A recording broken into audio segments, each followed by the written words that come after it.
that's probably the hardest thing to achieve, because these um these different effects, they're all created in such close proximity to one another, or such close, like, configuration to one another, um, and in different ways, that to be able to maintain multiple effects at the same time, it is really the key to utilizing all of this to make it come off the ground. Really, that's the biggest trick to it all. Um, Now, I think that there's a lot I wanted to get into, but I wanted to take a little bit of a different approach today than maybe I had in the past. Okay. Just because, we go into, like, I watched back some of the stuff that we did, and as much as I enjoyed it, you know, I know that I have a tendency to kind of go off, and then I can understand how for some people that might be very overwhelming and discombobulating, and kind of frankly defeats the purpose of why I'm on here. This is fun and I could talk about it all day, but at the end of the day, I know that there's a good majority of people out there still trying to get their head around something. I think after you and I discussed it, I think we pretty much have a solid understanding of, at least in theory. I'm trying to, and I just want to make it easier for people to get, so I'm going to try to stick to that today a little bit, you know. What on? Yep, full on disclaimer. Anything I say, probably a pile of crap. There is 100% chance, a 100% chance that I will say something 100% incorrect in this. Okay. And I would probably also say with another 100% certainty that when I'm doing so, I'm probably doing so with some kind of passion, as if I'm asserting that I'm correct. Okay. The disclaimer is that we're all learning. Okay. Yeah. And I'm still trying to get my bearings around all this just as much as everybody else. So this is me sharing information that I've pondered, and in hopes that it's going to, spark the thoughts of others. That's all. So take everything I say The with a whole grain thing of salt. about this, yeah, the whole thing about all this is everybody learns something, and then as the people come in and they talk about it in the chat, we all learn something too, and then in the end we apply it to all the things that we're doing. So Mhm. we'll be able to test the theory one way or the other. We'll be able to prove it. Maybe it's on hold for a while till we get the parts right. You know what I mean? But that's kind of what we're trying to do as a community here, is get everybody together, get your projects out there, because your project's going to be different than my project. But when they start to pull out the same anomalies, we got to both look at it the same. So, yeah, I agree with you. And it's good to have a little theory, and then, you know what I mean? Get it right into the process of working it. I That's think it. that's, I find no shame in being wrong, and I don't take a hard position on any of this. So I guess where I'm going with that is, if you hear me say something and you're like, yeah, I have a thought on that, throw it in the comments. I'll go back after the video and read them, and that way or we could bring it up as it comes up, that way I could take all these other things into consideration too. So there's no all knowing over here. Don't think so, at least. And if I'm right, I'm right. Cool. you know. Um, we can all appreciate that. yeah, yeah. So Nathan and I were talking. One of the things that he had mentioned a couple of streams ago that I found super interesting and immediately set off a little spark in my head was, um, the spacing of the wires in the bottom coils. Okay, and how depending on the spacing, would be the yield of the outcome with that. Um, so what I immediately saw in my head, okay, was a frequency running through a wire, and then interacting with another frequency base, and what the whole concept of everything that everyone's doing, whether you've realized it or not, is forms of constructive and deconstructive interference. That's what the magnetism is. That's what the charges are that come off, whether it be ionization or a static field. And if you're aiming for scalar planes, that's a result of deconstructive interference as well. So when things are very, very close, they spark gap and they jump over. And obviously, we know if you wanted to generate plasma, a spark gap generator being perfect example of that. That is a plasma source. So that when it's jumping spark, that's one step before pure plasma production. If you adjust that level just ever so slightly further, you're going to start generating plasma at that point.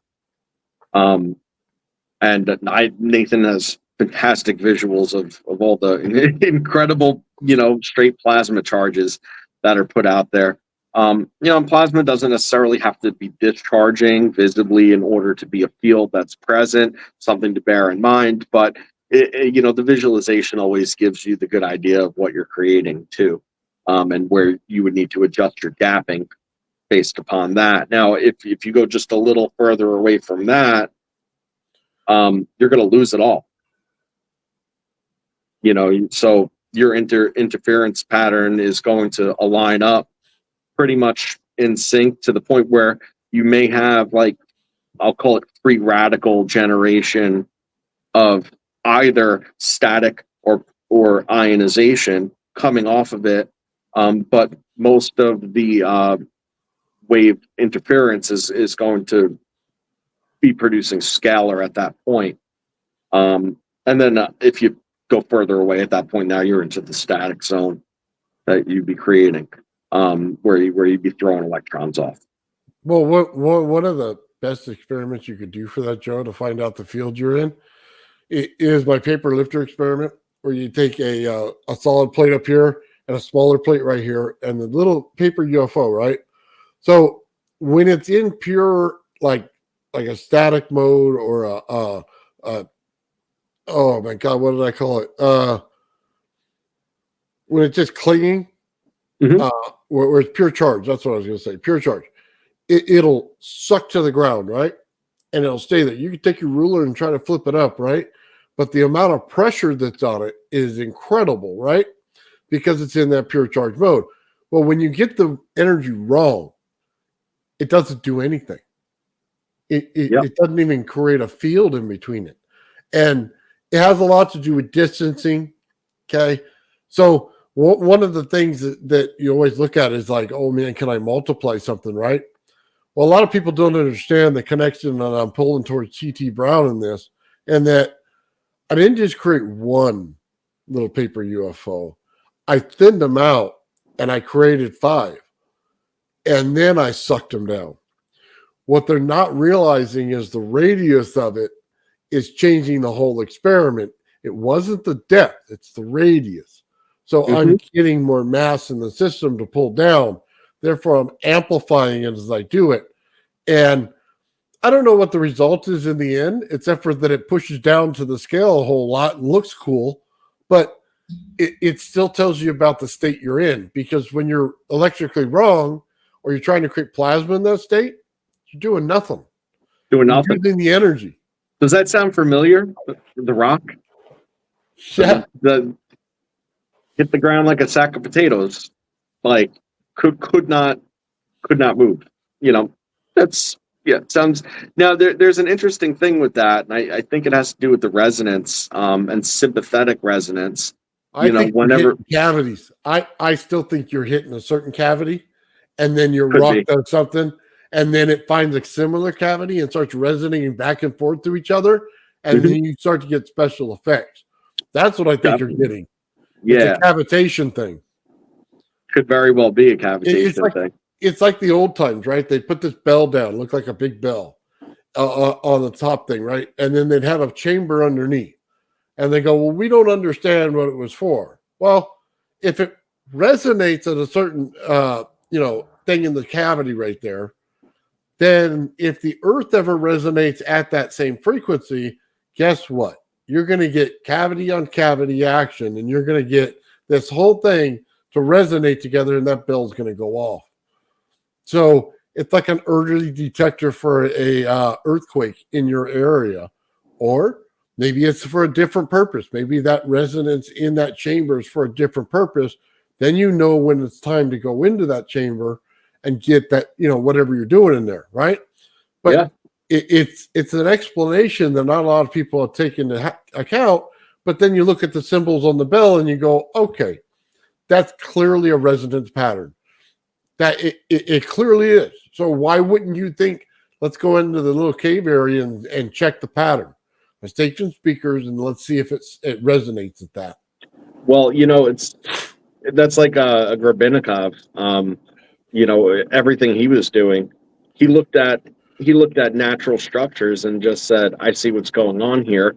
Let me exploit this. And then, the more than one way to accomplish the same task being at hand, he was able to supposedly achieve, everything everyone's setting out to do here in the absence of many of the components, which, it's not absence of all the components, but he just used a different medium to exploit the same exact resonance that. But he did use chambers. That was the key to his everything. Yeah, absolutely. His key to everything was using basically a multiplying cavitation effect that was occurring in resonance with one another through hexagonal, like more or less B comb. That's sort of where he was going. I mean, he discovered the phenomena looking at elytra of a beetle, which ironically is, and not so ironically, is the same beetle that the Egyptians have plastered all over their hieroglyphs. But, because they knew exactly about resonance in the resonance chamber that a beetle has in its wing. Exactly. They knew it. They knew that the wings created frequency, both of them. You had to have two slightly off from each other. They go into a cavity and create a resonance chamber. It's not that hard. It's really not. If people just broke it down in that way, they'd see it. But it happens all over the earth with a lot of different things. Earth has a repeating pattern. And because it repeats in the nature around it. So you're going to see it everywhere. Now, if you could do that, like you said, like Schauberger did, you can start to see, okay, now I understand it. Now I understand, break it into a cavity and then flow. You know what I mean? Mm-hmm. And then the directional flow makes it go faster because it'll actually start to naturally do it. You know what I mean? That's why I keep going like this. He has pools that come down in the center, and then they go like this, and then they come back around and go down again, and they'll continue to do it. But that's the natural shape that the water wants to take. And then the energy is produced on the outside, so you'll actually get like a positive energy on the outside of that if you put like an electrical strip out there as the energy goes by. So he figured, the viscosity of the water is not much different than the air. We just have to change that and we'll get the same effect. And he's absolutely right. Yeah. Scramjets work the same way. Yeah. It's what's coming in is pressurizing and going out faster, making it go faster, bringing in more. That's right. So the charge increases and he's able to use that energy. Yep. Absolutely mesmerizing when he does that. So some people look at it and don't understand it at all. You know what I mean? And they don't understand the charge in it and how much energy it's producing because they see energy as AC and DC. They don't see earth energy. And that's kind of the biggest miss in all of this is there's energy being produced at all times. It just transforms in what it's doing. It's like a Transformers movie, right? You know what I mean? It never goes away. It just transforms. No, it never does go away. And there's never none for the taking. And everything that we do is just result of, either creating from something that it wasn't or breaking down something that was into something that it's now, that's sort of the nature. So, I mean, back to scalar anyway. So, I wanted to alleviate or help alleviate some of the confusion, I think, during scalar. Absolutely. You know, what we're looking at here is I had kind of got to it at the last stream that I did. Um, you're looking at a zero frequency um, plane, okay, and it's a plane because it's omnidirectional. Right. All right, and that's kind of critical to understand. Now, because of just some inherent interferences and inconsistencies and things, it may not be true scalar. You know, it could fall into a spectrum of just ultra, extra low frequency, so ELF type frequencies, or it could be pure scalar. But either way, it's more or less a directional plane. It's not a field, um, like it's often described, because it doesn't. It lacks the dimensionality of like a magnetic field, where it would be cycling like that. It's just outward. Now, when you reach the deconstructive interference, let's say you have a regular magnetic field in a coil, and then you adjust the frequencies, so that the offset is now occurring. You no longer have the magnetic poles and field. What's going to happen is from the point of where the scalar is created is going to, on a plane, offset and output. Okay. And it'll go through anything, just about. Okay. As it's traveling, it'll just go and go and go until it dissipates or just becomes, fractionally interfered with other free radical scalar until it just basically is no longer effective. Okay. But if you were to point it in a direction, okay, and you were to have another separate propagation of scalar, and you have an intersection on an axiom of these two scalar planes, where those two planes meet, okay, is going to become a vacuum. That is going to become a vacuum. And what's going to happen is you're going to have backward discharge. Now, the way I'm talking about it right now is kind of like on a big scale. But if you put it on a small scale where you have them aiming at each other like, well, this, right? Now all of a sudden your axiom is just that middle point. So that creates a vacuum. Now, if Nathan's saying, if you capture the points of the electromagnetic reflux or whatever that's coming through, that's the creation of the frequency from the scalar. All right. If you capture that and you close the loop of the system while that interaction is ongoing, it will keep that open. All right. That's my belief. That's the conclusion that I've drawn on it. Now, you probably have to start the interaction where these points are very close. And then as the system is warming up, so to speak, or generating, you'd have to pull them apart to see how far apart you could get this interaction where you're still hitting spikes. Then you close the system right on the spike. That way, the vacuum and the discharge are connected in the internal system. That's going to create a locality inside of, your system. If you have that, then power the system. If it's a multi-stacked coil system that has different, is tuned for different stuff. What you should be able to do is power that system through the 0 point with no external power. It's self-grounding because what it's doing is it's creating and it's returning to itself. What's interesting is you could throttle this up because just like a magnetic field, the more that you put in, the more it takes in, the tighter it gets. Okay.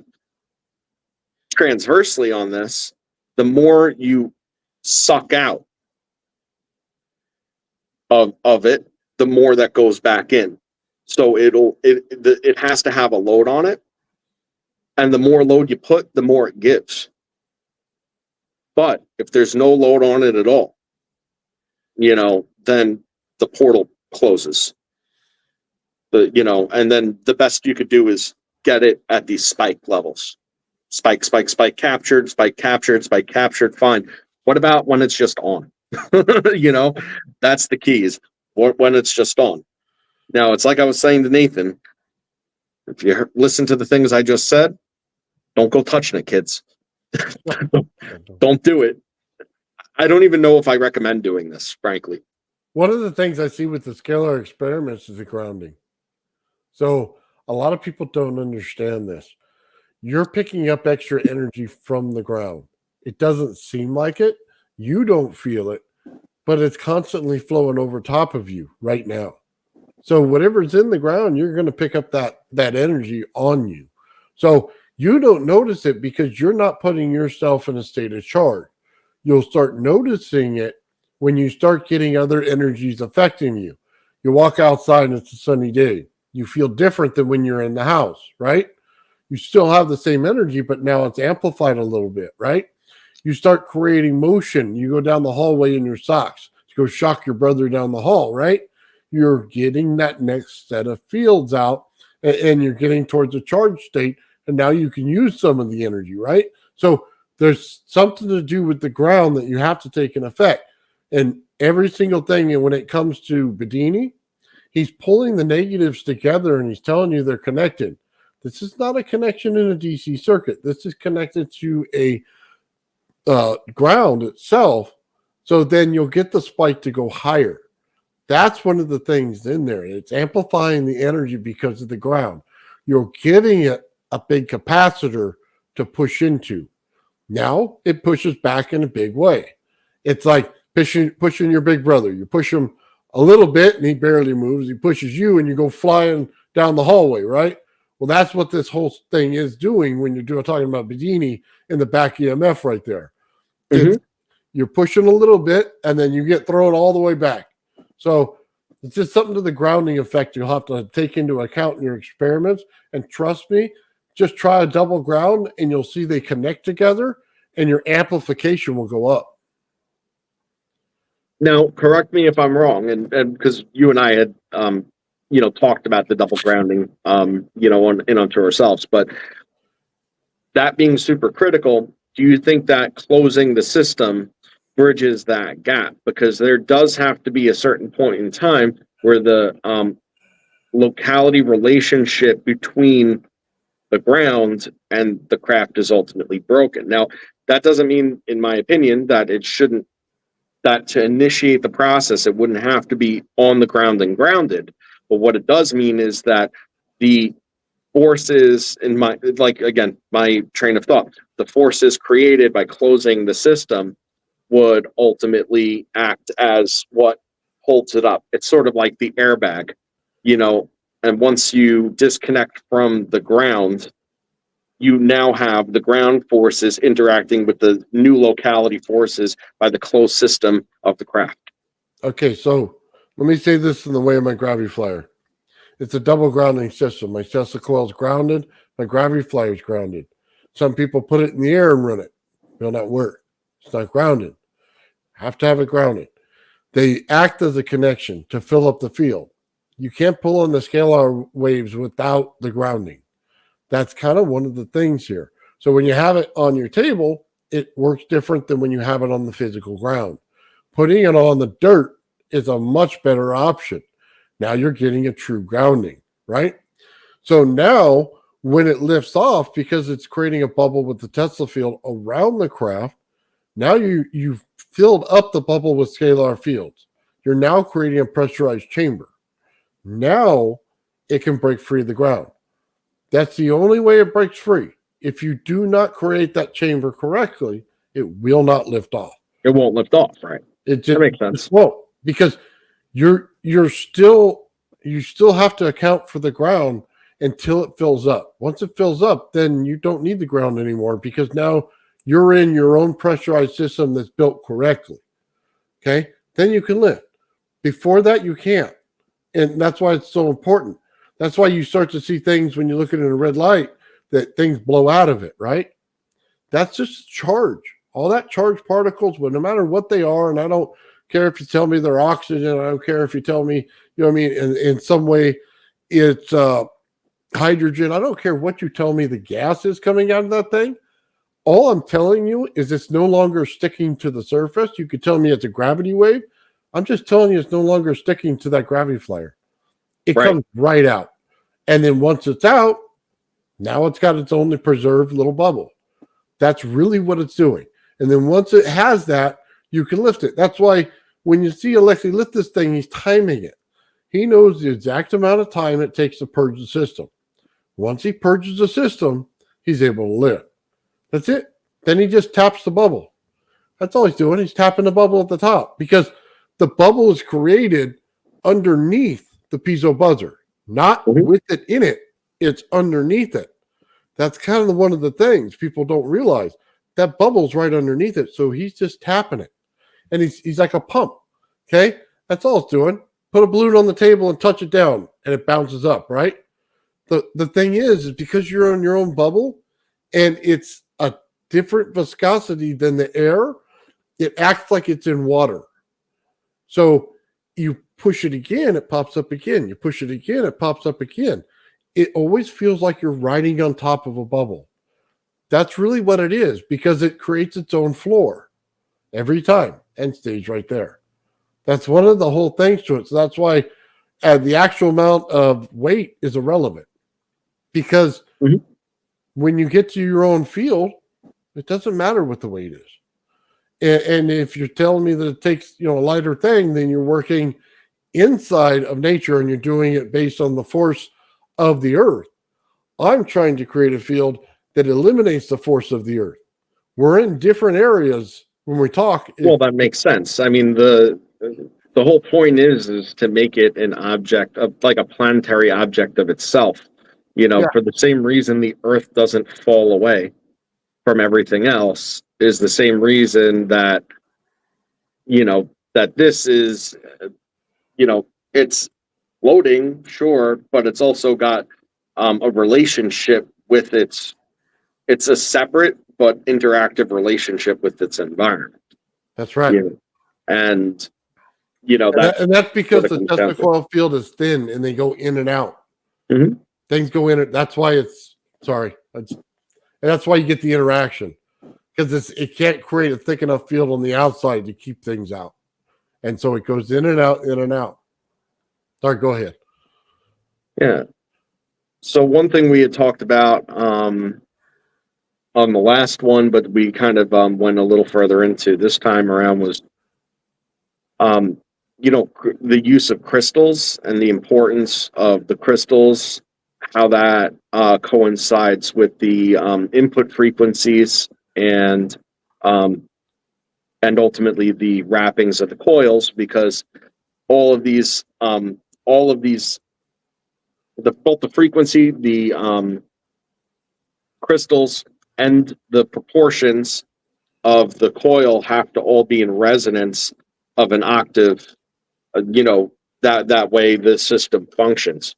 Now, when you're seeing different internal coil effects, that's patternized fluctuation of that resonance and how that resonance is moving around in the coil. So like when the magnetic ball spins in there, that is the correlated magnetic resonant frequency ultimately, and how it's traveling around there. Now, if there's interactions within that coil or any sort of distortion in the input frequency, whether it's due to impedance or could just be the crisscrossing of the coil interactions, creating small scalar anomalies, things like that. That can happen would ultimately screw up how well that's spinning. It'll spin sometimes, not others, or start spinning then stop, or start rattling around.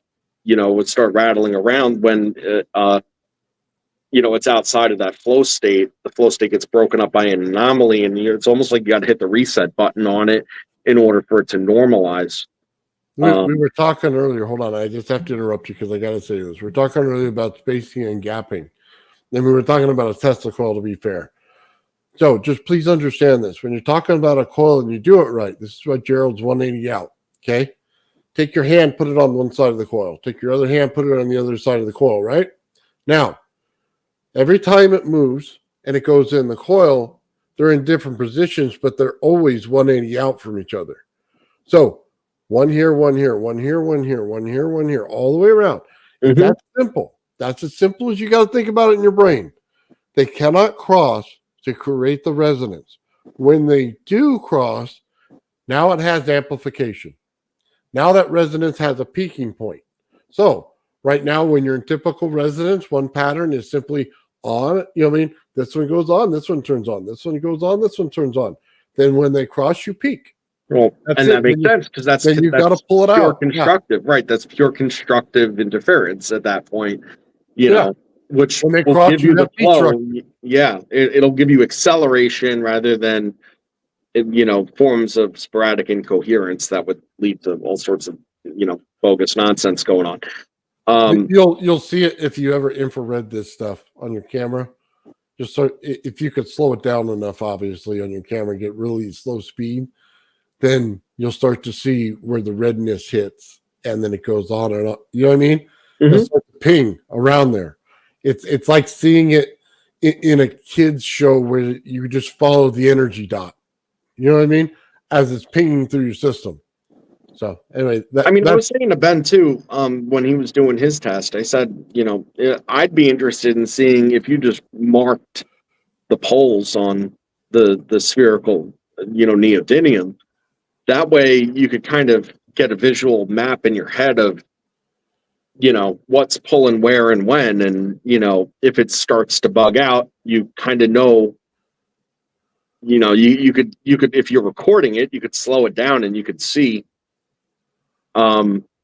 exactly what happened. Because if you have the poles mapped on the neodymium, and then you see what the negative reaction is and where, you could kind of tell what the flow issue is in, that portion of the coil. And that's what I had reached out to Ben. I said, hey, the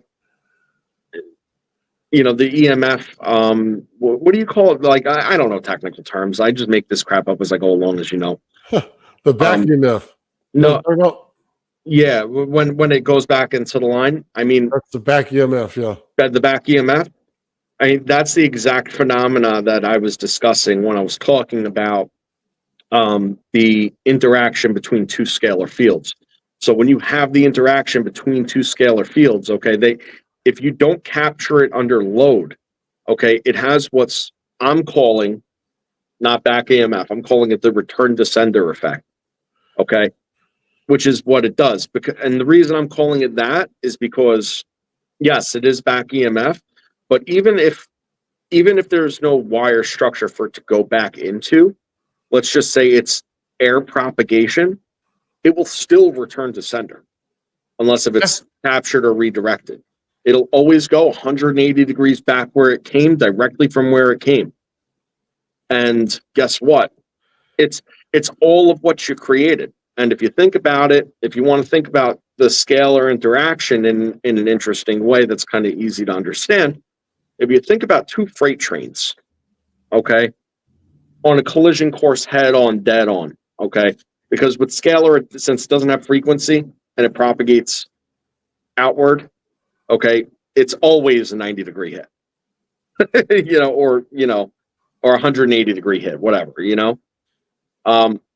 So if you imagine two freight trains that are as long as they just keep getting longer and longer all the way to the end, okay? And then they smash into each other. When they smash into each other, okay, they're going to smash, but they're going to go away from each other too.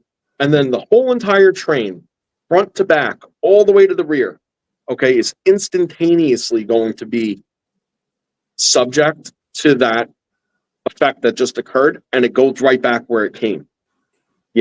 And in this case, because you're dealing with frequency generation, that's also accumulating the greater distance it travels, gaining an inertia and picking up pieces of little bits and pieces of other randomized scalar as it goes. Everything that goes back is going to be all of that. It's so you either have something to capture that or you're going to blow something up. Yeah. That's it. That's what happens to most people, and they can't figure out why something's exploding on them. Yeah. It won't either. I've had a lot of things that won't push to the system, and they'll explode that MOSFET like in seconds. And then sometimes, if you don't put the resistor in there, it'll just come right back to it. It'll bounce, hit, and come back, and then blow it up again. I've had days where I've just taken packs of these things, man, and blown them up one after the other because I wasn't thinking about it. I was just thinking, why is this thing not working? And I didn't stop to think of why it wasn't really working. I just wanted to complain that I was blowing somebody up. So, yeah, you have to take everything into account. And the oscilloscope is your biggest friend in doing that. It absolutely is. Yeah. Because it'll tell you where the spike is, and you go, oh, now I get it. Now it makes sense. So total theoretics now. Okay. And this is where it gets a little Star Trek-y, folks. All right. You have scalar, and they're coming into each other like I just described. All right. And we know it's going to be explosive energy back from where it came. We know that there's implosive energy at the point of interaction. If the point of what I'm saying is to be able to, rather than it be a sequence of spikes that are the indicator that there's positive flow, okay? Mind you, something, sorry to backtrack, I think it's important, but how to detect scalar is actually by elimination, okay? So if you have the components of field creation and they're on and you have readings in, okay, but you lose the reading, that's the diagnostic to determine scalar or to what degree scalar is being created. Okay. Now, if you have this effect now going in, and let's call it a longer distance thing where there's actually space in between the points of propagation. Okay. Now where these intersect and where they spread out and intersect, ultimately you're going to have a vacuum area returning to that. Now, if you close the system under load, it becomes stable. You can keep it open rather than it have these spikes. So now the draw from the load is equal to what it puts out. So it sucks in what it needs to put out, which is why it gives you what you need, no more, no less necessarily. Now, here's the thing, is if you go into the event horizon, the axiom in which this is taking place, that is a electromagnetic power drain. Okay, it's a portal. If you go into it or matter goes into it, it is going to ionize. Okay, and it is going to, atom by atom, suck you out into pieces of energy. That's what it would do. Now, here's where it gets insane. If your resonant frequency is equal to the portal, you'll end up at where you came. Hypothetical. But that's kind of how it works. Which is why when you propagate these waves into each other, if you run it through crystal, and then you're running everything off of an octave in resonant frequency with the crystal, both the frequency input and all of your coil windings, if everything's in resonance, you open up this system and you keep it open. If an object is resonating at that same frequency and you were to throw it into the event horizon, it's going to disappear. It's going to disappear, but it's going to go back to where it came from. I don't know in what form. It might be totally energized. I have no idea, but that's a thing. But if you're not in resonant frequency, it's going to be in dissonance, and you're going to literally immediately die. Anything living, immediate death. Anything with an energy charge, immediately suck. That's the easiest. That's the spirit of it all. The spirit, electrical energy, life force, blah, blah, blah, gone, totally atomized. But then it'll start breaking down all the matter in that area too. That's matter can't exist within it, but it's also not an instantaneous thing. Now, if you were to put a huge friggin' load on it, it's going to happen faster. It's just the nature of it. So if you start running the entire world off of this process and then you have this, it's just going to eat away all the matter within it. What's curious about it is that because it's a plane, it doesn't really have like it only has like a thickness relative to its propagation. So, you could be talking about something where like all the birds fell out of the sky above your head, but you're standing up looking at it and you're perfectly fine. But yet above you is this big energy vacuum that nothing could exist in. Which is probably why, some of the world powers are so brazen. Be like, nukes or whatever. Shoot anything you want. The only ones getting through are the ones we let. But yeah, it's an interesting world we live in, isn't it? Yes, it is. So just so everybody knows, when you deal in voltages, you can go between states really easily. If you're in high charge state and I add heat to the system, I can pull off a plasma state. So I'll create the plasma because I'm putting heat into it, which means I'm adding more amps to the system, which then means I can pull off plasma. So you have to be very careful about your environment you're in when you want to create some of these states. Now, if you're just doing it for fun and you just want to blow some plasma up or do something, by all means, go for it. You know what I mean? But just understand, if you're doing it a scientific purpose, you better take it into account. I see a lot of people, they do these experiments, right? And then they'll say, well, oh man, here's my spike wave that came off my oscilloscope, right? That's going like this. And I'm going, okay, you didn't realize that the energy was changing on you, and then you didn't stop your experiment and fix it, or you didn't take into account that it was there, because it does that, because then you hit certain parts of it and then heat produces, right? And as soon as that heat produces, your spike starts go boom. You know what I mean? Like this, it'll just spike. Volts will go boom right down, and then you get past that point, and volts will go right on up. So you're not thinking about it when you're doing the experiment, but that's exactly what's going on. Is you're not understanding the causality between the hot and the cold and the energy you're putting in. Because as soon as you bring in a lot of heat, you're going to bring down your actual frequency in that system. And then when you start adding a lot of cold, you're going to bring up the frequency in your system. And you're just going to change the exact state that you're in. So a lot of people, why are you testing outside at night? Well, because it's steady. It's the same. I don't get fluctuations as much. You know what I mean? It's kind of easy to get the right state. During the day, man, I got fluctuations everywhere. They just come and go. Because sometimes, a cloud will go over the, or not over the sun, but in front of the sun, and you'll get a spot where it's instantly cooler than it was a second ago.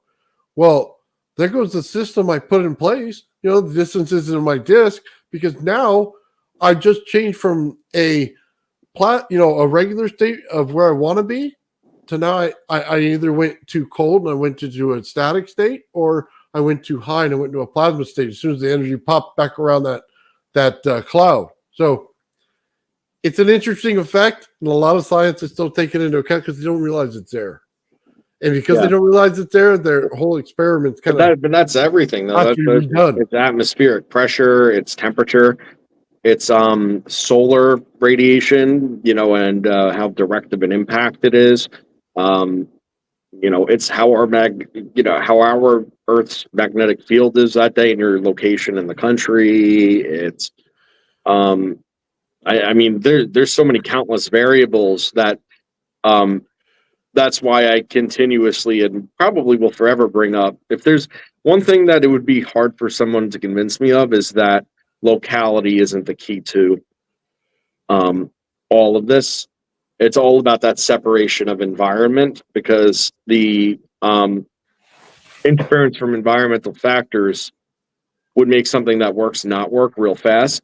Now, if you think about, if you want to go down conspiracy theory lane for a minute and say, well, I've heard people say this and I laugh to myself, because I like to believe that I have a little bit of a handle on some of the ideas going on here. But they'll say, oh, you mean to say that an alien is, capable of building a spacecraft that flies hundreds of thousands of light years to our planet, but yet they come to Earth, and then it seems like these things are falling out of the sky like nobody's business. And I chuckled to myself. I'm like, it's a lot easier to fly one of these things through space than it is through our atmosphere and communication systems and electrical grid and all of these other things that are going on, because any disturbance in the resonant frequency of the craft is going to have adverse effect. If you cannot effectively and continuously basically be in a virtual Faraday cage, of this, then, you're going to fall out of the sky. That's what's going to happen. Because that interference will do that. And the other thing is, well, you really can't stop scalar, right? So you can only really redirect it or capture it. Now, if scalar were to go through, even if you have some kind of thing that's working on everything else, if a big hit of scalar came in and got into your craft, circuitry is going to overload, explode, not be in resonance, and you're going to go immediately down to the ground. That's it. It's the reality of it. You already have all of the other effects in play for the ground zero or the event horizon of another scalar interaction occurring in the center of your craft. So, yeah, these things could very well happen. And I'm sure with the advancement of their alien technology on their own planet, with these craft being in existence, they've already taken this into account when it comes to their electromagnetic emissions, right? So that's sort of the 2 cents on that. Yeah, alien spaceships probably do crash on Earth, Well, they didn't crash that much until we started coming up with radar. Right. So when you have destructive resonance and you put it anywhere and you're not expecting it, guess what? Planes fall out of the sky, UFOs fall out of the sky, everything else. So you have to look at when they started, coming down. It's one thing for one craft to break. It's another thing that they didn't expect the interference they got. So that's an absolute fact. And I'm not really I believe I know a lot more about scalar that I'm just not going to go into. I think I've given enough information for people then to use their own imagination as to what these interactions might look like, and how that could be utilized and stuff. But one thing I guess I will say is that, if you look at some of Thomas Bearden's work and stuff like that, that'll explain a lot of the orbs and stuff. Not all the anomalies that you necessarily see are physical objects in the sense that you think that they I'm not saying that they're not physical, but they're not physical objects in the sense of a craft. A lot of the orbs and things like that are, all right, I got, if you shoot scalar at each other and you interact at midair, okay, and you use that in conjunction with coherent light laser energy as well, okay. The scalar interaction will make plasma out of the surrounding atmosphere and the coherent photons, and then also because it's plasma, it'll be charged negatively, and if you shoot it into proximity and cause this double reaction, near an object, okay, with a positive charge, which is basically everything, it'll start doing what negative charges do when they're in close proximity to a negative charge. They'll start orbiting it. And if you do that a couple of times, the scalar starts to interact with each other, creating effect. A 0-point effect in midair. Yeah. Yeah. Or on the ground or so would under you the say it's like ocean. a plasmoid that it's creating up in the air? It creates the precursor to a plasmoid. Gotcha. And the interactions of the three ultimately converge into a point of an event horizon.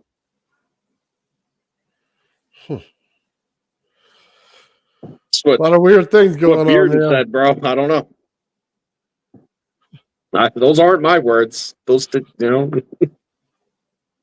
I'd love some free plasmoids in there in my garage when I'm working on some high voltage, man. It'd be a neat effect, I'll tell you that. But I don't get them in there. I'm in too secure of an environment. You know what I mean? I don't get the air interaction. I don't get any of it. I should go outside and light it up and see what it does. Do like a Halloween thing and then just light it up with high voltage plasma and see if I can't get any weird effects. Yeah. It's everything for me in my head, and like how I was able to figure out a lot of this stuff on my own without actually meddling is, and I know that it's been brought up 1,000 times on the shows, but like I know that you had said you never really showed any of it because of copyright and stuff, so I don't blame you. But you said it was all right to talk about. But like when you look at Malcolm Bendel's thunderstorm generator, if you can understand how that machine works, and you also understand that it's intentionally limited to doing what it's doing for purposes of being able to achieve an ends to his means. Okay. Yeah. You can understand that concept and how that works.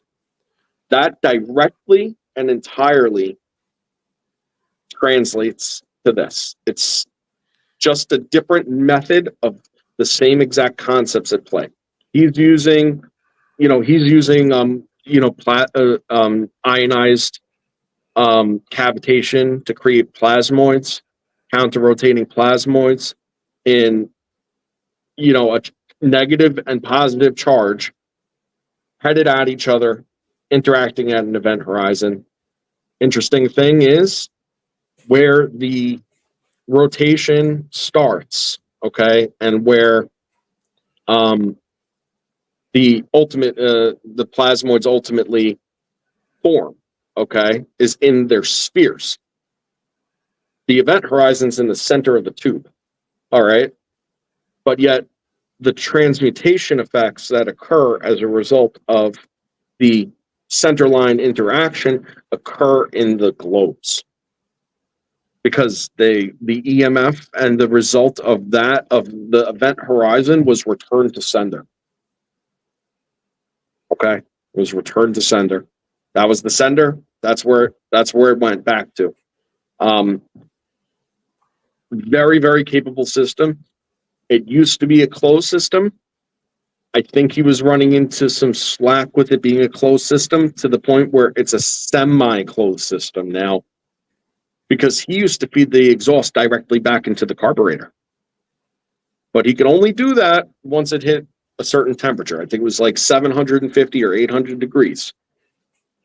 Once that happened, then he was able to literally simultaneously close one valve, open another, and then next thing you know, the thing was running off of its own exhaust gases. But again, I think that caused him some trouble in the patent process. Oh, I bet it did. So he took the inlet into the carburetor out and just has it now free airing, Yeah, there's a lot to learn about combusting things. It's not so cut and dry to the gasoline. They used to take you take your lawnmower and then you put a little hole in the top of it. You put your hose in there and get all the gas fumes in it, run it right to your carburetor. and it'll run off the gas fumes. Now, just so you know, since the 70s, they've corrected that problem, and now your gas is not very good. So it'll last 6 months, and then it starts corroding your tank. So ethanol doesn't evaporate like gasoline does. Yeah, so if you ever had an RV these days, you realize that, and you have to go out and change the fuel if you don't use it for a year, because it'll ruin everything, and that's on purpose. It's because they also have the computers with the evap systems. If your evap sensor goes, your O2 sensor goes, and stuff like that, your car runs terrible by design because the computer is like, you don't get to, nope, you're running off a fume, can't do it. Yeah. Yep. The whole entire thing's designed around that, but the people that know. More people are believing. Well, you should see a guy on NHRA or something like that. They know exactly how to get more out of there, and more fumes they create, the faster they can get their engine to go. And they're limited by what the judges say that they can put in there, right? So the officials say you can't put any more in there, and they go, well, I got another 20 or 30% I could pull out of it. And they say, no, that's not, you can't do that, right? That's kind of the crux of it, because it doesn't take long to find it when you're tinkering with it, but they take it away so fast. It's like, no, you got too much power. You can't do this. You can't do that. And it's like, but it's there. You know what I mean? And that's a lot of the systems you see today.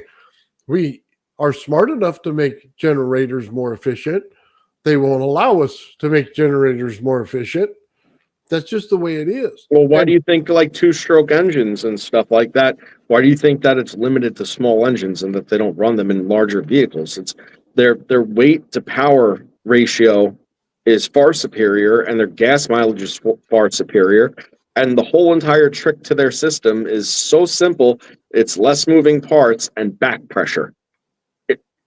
It's back pressure. That's why the first thing you do when you have a two-cycle that you want more power out of is you put a friggin' chamber on the thing, a resonant chamber that literally in tune, and they even call it tuning, like this is like a wake up people thing. It's like they call it tuning. There's a resonance chamber. It is putting back pressure back into the engine. It's literally, it doesn't care that it has waste product in there. It doesn't.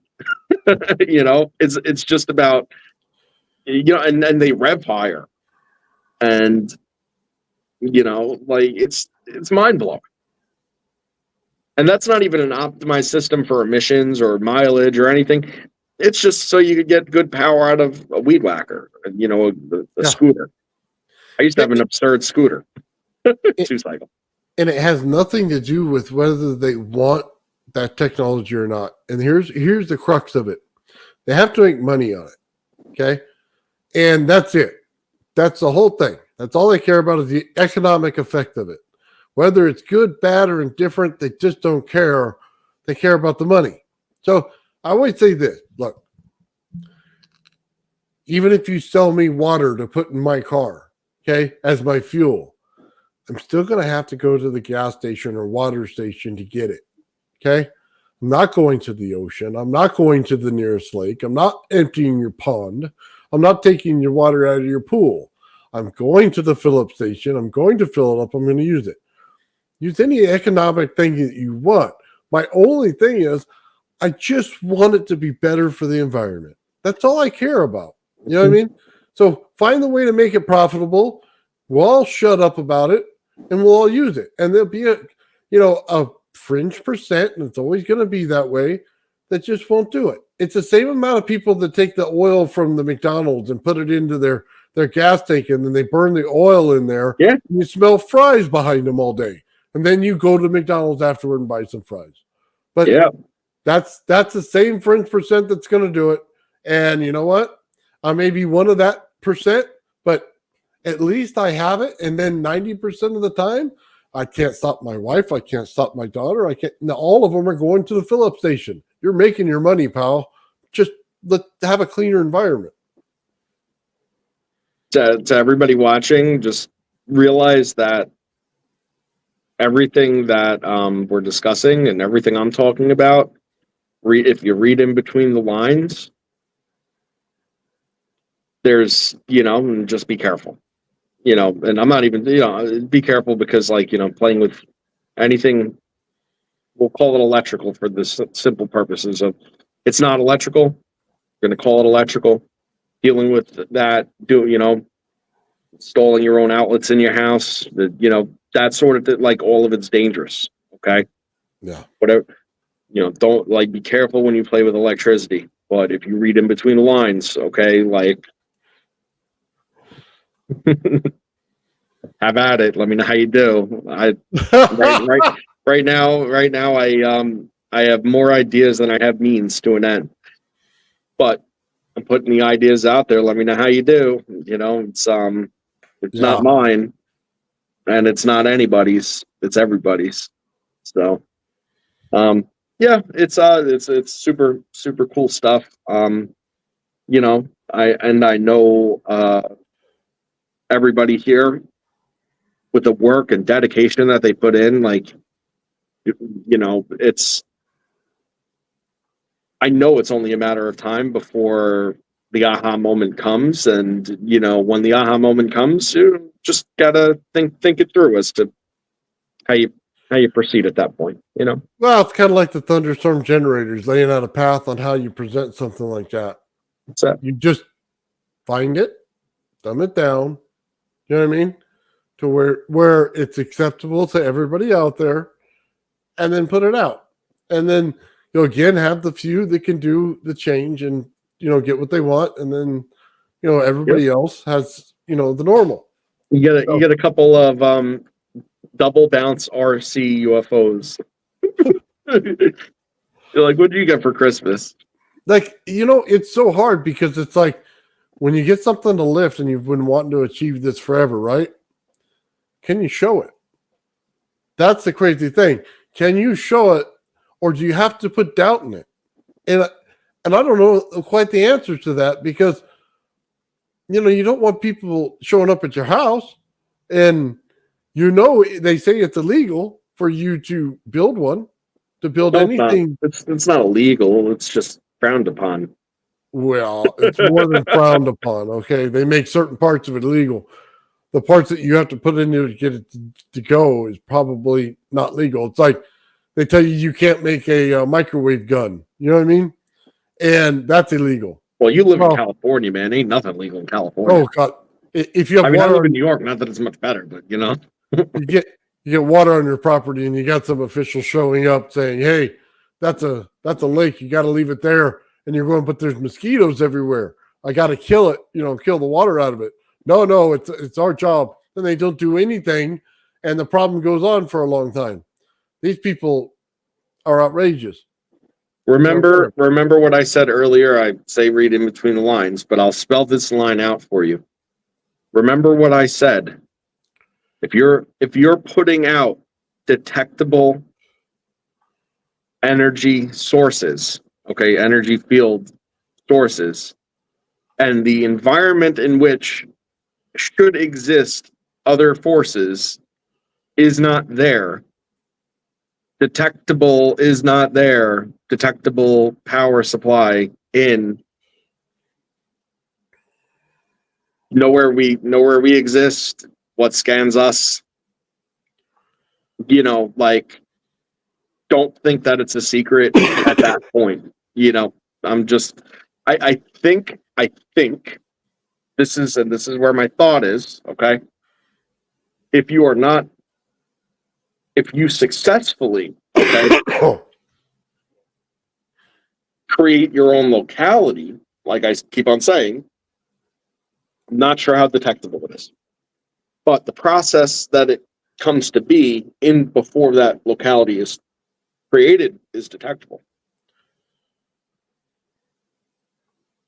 You know where the rock is. The hospital took it because I'm out of my mind.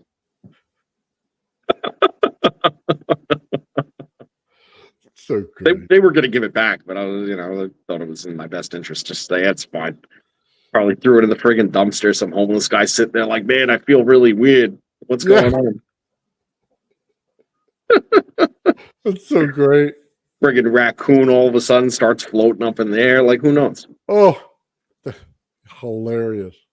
Oh my God. Yeah. Do we have any questions or fun stuff in the chat going on that maybe I can? I'm putting up questions on or statements. Yeah. I'm reading them as they go.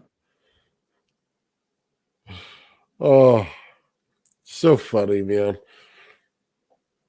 It's a weird topic, man. Like, Yeah. If you're a free energy guy, man, never hook up your house on it. That's for sure. Just yeah.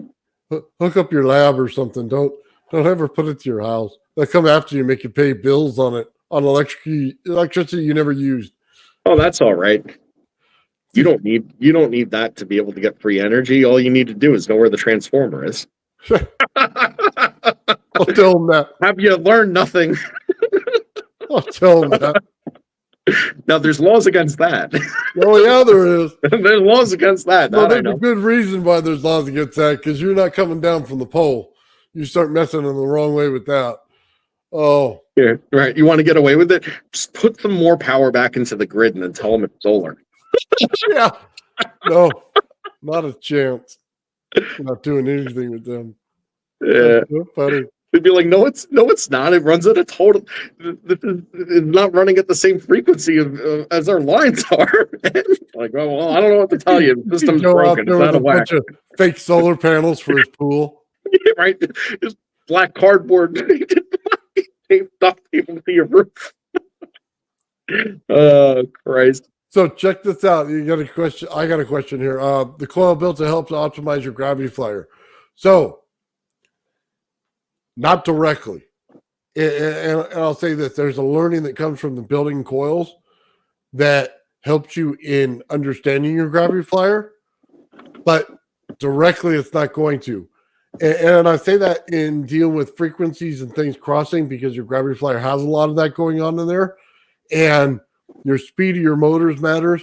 People run these things at like god awful speeds on their motors, and it's like, it's not the way it's supposed to go, because they always talk about conservation of momentum, and it's what is it? Angular momentum is what they're looking for in this, and that it'll turn slightly to the, oh God, which way was it?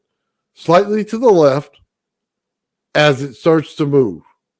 And as it does that, then you know you have the right stuff in it. Okay. And let's see, what's it to the left? I can't remember. I think it's I want to say it's the right. God, it's been so long since I pulled that experiment. Like, as soon as I put it in resonance, man, this thing started moving. It went, boom. Yeah, it's to the right. It went to the right. Hard. But then it depends on the energy that you put into it, because then it'll move to the other side. One way is the correct way. Give me 1 second. It's to the right. Yeah, it's to the right. It's all based on the bottom disc. No, hold on. I'll have to look at my gravity flyer to tell you, to be honest with you. I drew arrows on it because I get lost. You know what I mean? You do so many things on this thing. It basically goes in the direction of the bottom disc. That's what it does. So your fan generally turns to the right, and then it's setting up like this, so it spins left. Sorry. Having a bad time with it, man. So I haven't looked at the direction on this thing in a while. It's usually stuck in the dirt these days. So there's not a whole lot of movement on it. You only see it when it's on concrete. So there you go. Doesn't directly help you, but it indirectly helps you because you're looking at the flow of energy.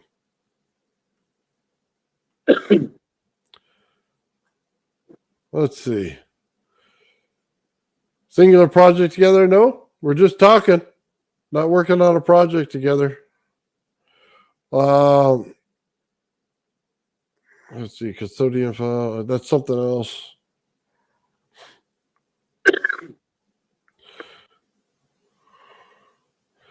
Let's see. Could you build something like a Tesla coil that goes in the middle I do have one. It's my solid state version. Tesla coil goes right in the center. Exactly. It's exactly what it does. Very And cool. Very it's a cool. much better system. It's more pure to what it's supposed to be doing. Plate in the center, capacitor in the center, inefficient. Tesla coil in the center, completely efficient. So, Hey Nathan, how many people do we have in here? 35. Oh wow, good audience. Yeah. So a little off subject. I don't know how many people will be interested in it, but um, I think I for me it correlates. Everything correlates, so I'm a disaster. But I kept it out of the middle of a scalar discussion, so win. Um, I do a lot of meditation, Yeah. and my meditation really helps me make sense of a lot of this stuff. I explore some of these different ideas in my meditations, but I had a very interesting one the other day where, like, I think I might have inadvertently have maybe asked a grander question than like anything that I might have previously. And when I came out of it, I had this entire recollection of a vision that I had in my meditation, and it was like really profound and really crazy. And it was something that I started telling Nathan about. It's not something I would tell most people about, but this audience isn't most people, so um, it was about the greater outside of our locality, aka what the hell, what's going on here? Like, how did this all come to be? I guess, and only a sentence came to me, but the vision was way more than the sentence. The vision that came to me was that um, existence was as a result of the bastardization of higher energy um, dimensions that caused, I'm trying to get the wording exactly right, that caused um, a membrane blockage of the initial synapses, which I was like, oh man, that's like, it's pretty profound. It's like we got cut off from the brain. We got cut off from the brain in our own little thing, and it was a bastard. Go figure. It's like, and then I realized in the vision portion of it that it was a bastard because it wasn't like the creation of the absolute. It was something else that initiated it, and then that immediately brought my mind, in my esoteric and occulted side of things, to Gnosticism. So without going into the whole story, basically there was God and then his archons, and the archons were all benevolent friends of God, more or less. Think of them as the thoughts in his head, and they were all just these good thoughts in his head. And Sophia, who was his portion of wisdom, had this idea one day that she thought it would be fun to make a creation of her own. Okay. And the creation of her own that she made turned out to be an absolute disaster. And he was not divine in any which way. And he came out basically like a whiny cry little girl saying, I'm God, I'm God. And it's like, no, you're not God, you're not God. It was like this disaster. And he's like, watch, I could create anything, because, he's like basically in the mind of God.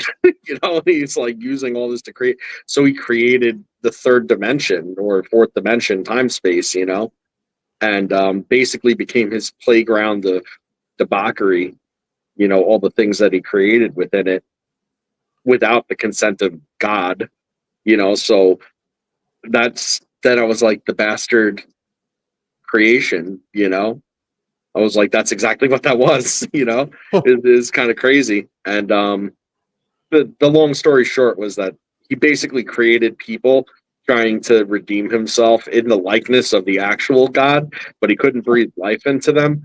And then Sophia and God both felt pity on the creation because it actually did represent a fairly decent, you know, replication of the higher realms. So basically they were like they adopted humanity by breathing life into him, giving them divine spark, giving humans divine spark. That was the story. Hmm. Yep. But that's what it reminded me of. And I just thought it was interesting because I think I asked too profound of a question. I think I was just really looking to find out what the mechanism of, like, the energy was. And it's like, oh, well, you asked, buddy. Huh. Thanks. Yeah. One guy said, guessing you read Yeah, the this is Sophia. yeah. I don't know what that is. I didn't read it. I don't have much time to read. Yeah, I'm all over the place, Nathan. It's a mess. Yeah, well, if you got time, man, go for it. I don't have time. It's been a lifelong endeavor. Gotcha. Oh man.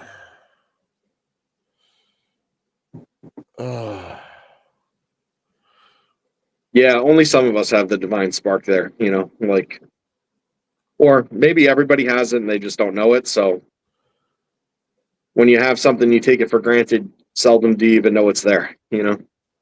Yeah. I guess. I mean, I don't know. Sometimes you have talents to do something and you don't realize until you do it. And then other people tell you and you're like, well, whatever. You know what I mean? Yeah, I mean, talents are one thing, but like, I don't know. I think that connecting with these concepts that we're discussing, but then also realizing the bigger picture of it once you kind Oh, of get there. sorry, I was on the wrong page. No, it's not that you were on the wrong page. It's, that is a talent. It's something that has to be realized and then harnessed. You could realize that you have it and do nothing with it, and then, it's up to you to do something with it. Yeah. I mean, I'll be honest with you, man. If I can, what do they call it? Astro project, and you're somewhere else. I'd love that. Man, We I'd could love to talk be able about to do that that. between us. Like, Yeah. get to a point. I think you have to be a little more sensitive than I am to something. Like, for instance, you're sensitive to fields and everything, right? You get more of a feeling from them. Not so much here. Kind of Well, like a brick when it comes to that. You know what I mean? but like anything else, it's something that's harnessed. That's all it is. It's you breaking the wall, and like, I didn't always know. I didn't always know that I was sensitive to energies, because if I didn't have that realization that that's what it was, then I'd be none the wiser as to what it was. I think that most people just walk around all with maybe even equal sensitivity, or maybe some more than others, but it's just the ability to tune into it. You know, and I wasn't always tuned into it. Things would happen that I thought was a little strange, but I just chalked it up like everybody else is just like, you know, a strange happening or a strange feeling or whatever. It wasn't until, like, I was able to break through myself that I started putting two and two together, because you start feeling similar ways, start experiencing similar things, and you're like, wait a second, there was more to all that than there was. I was feeling it all along. It's just real, going full circle with it is all. Yeah. I get what you're coming from now. Yeah. And there's techniques, like there's techniques to do it. It's like something anyone can do.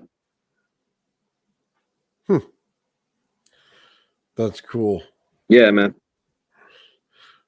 Oh man, we got some kind of controversy going on in the chat here. Oh, what we got? Oh, I don't know what's going on. Somebody, sorry, I'm reading as I'm listening, and I'm I know how it is. I give you credit. uh something somebody said sparked something in somebody else. I think they were just having fun with the discussion, and somebody took it the wrong way. And I don't think they meant anything by it. So Well, things happen. yeah, whatever. You know what I mean? I think Hey. everybody who comes here all wants the same thing, to have a good time and to hang out.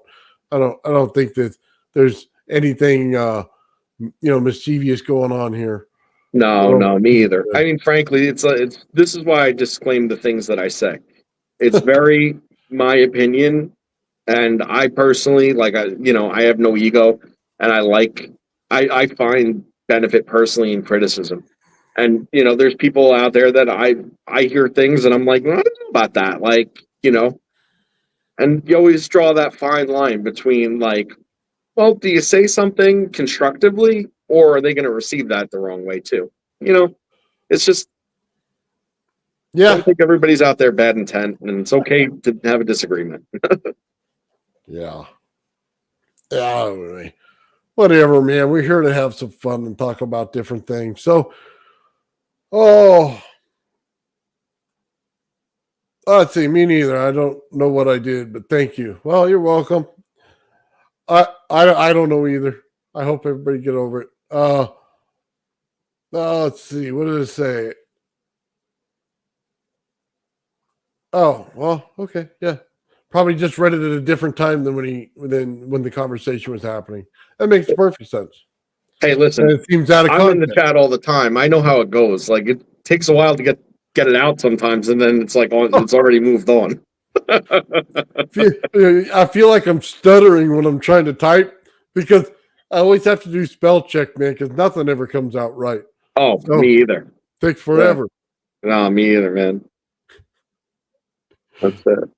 For those interested, if you don't mind, Nathan, I am starting my own channel. I'm actually in talks with another viewer of this channel, who, has a lot of interesting viewpoints too.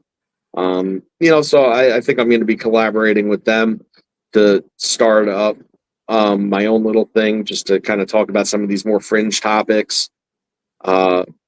And definitely want to include this in as part of it too, and get this out there to as many people as possible. And check in on everybody working in the fridge think tank every so often. Maybe even have them on once it gets more established, and kind of do more of a formal presentation. As to where they started, where they are now, and what they're up to. That way it kind of keeps everybody up to date in the most consolidated fashion possible. So that's something that I'm doing, and should probably have some content coming out in the next month or so. I'm just trying to get all the ideas together for it now. And of course, if anybody has ideas, post them in the chat or whatever. I'd be happy to consider anything that you'd like to see done. And aside from that, I thought it was funny, and I was a little bored one day, so I wrote myself a theme song. Oh, so great! Definitely wasn't an act of narcissism or anything. It was just I thought I needed a theme song for the show, and it was the easiest thing to do. I like to write lyrics and stuff, so I wrote lyrics. And I'm trying to pull it up, so give me a second. That's on my channel. Yeah, if you want to pull it up, play it. That's cool. You don't have to play the whole thing because it needs to be edited down still, but. And I can play it because you own the license, right? I own the license, yeah. I wrote the lyrics, and I have an account with the AI music generation. Okay, so give me a second. I'm going to pull it right up. By the way, I thought it was just amazing, the lyrics that you wrote. That was awesome. Oh, thanks, man. I appreciate it. Yeah, I'll share some more stuff with you. I think you'll get a kick out of it. Yeah, I couldn't do this good, by the way. All right, let me make sure it's pulled up. There it is. Okay, so this is Joe's channel right here. For those of you who do not know, it says the Straight Joe theme song, and this is Joe's channel right here. It says the Straight Dope, so we're not making fun. That's just what he calls itself on there. So that's Joe. Let's go ahead and play it.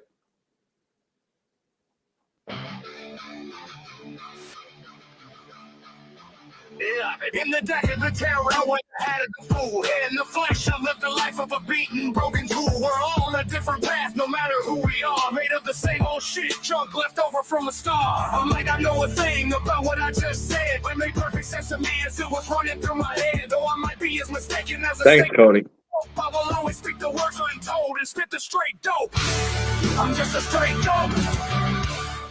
Talking straight dope. Tell it how it is, how it may be. Maybe.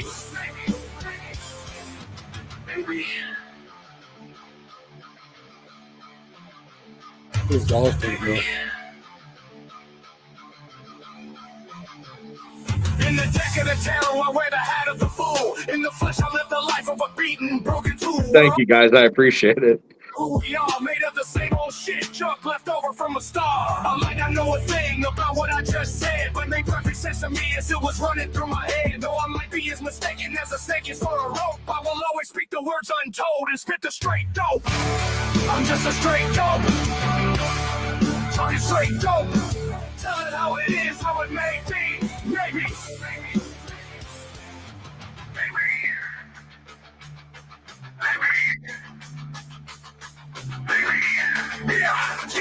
Yeah. I'm just straight dope.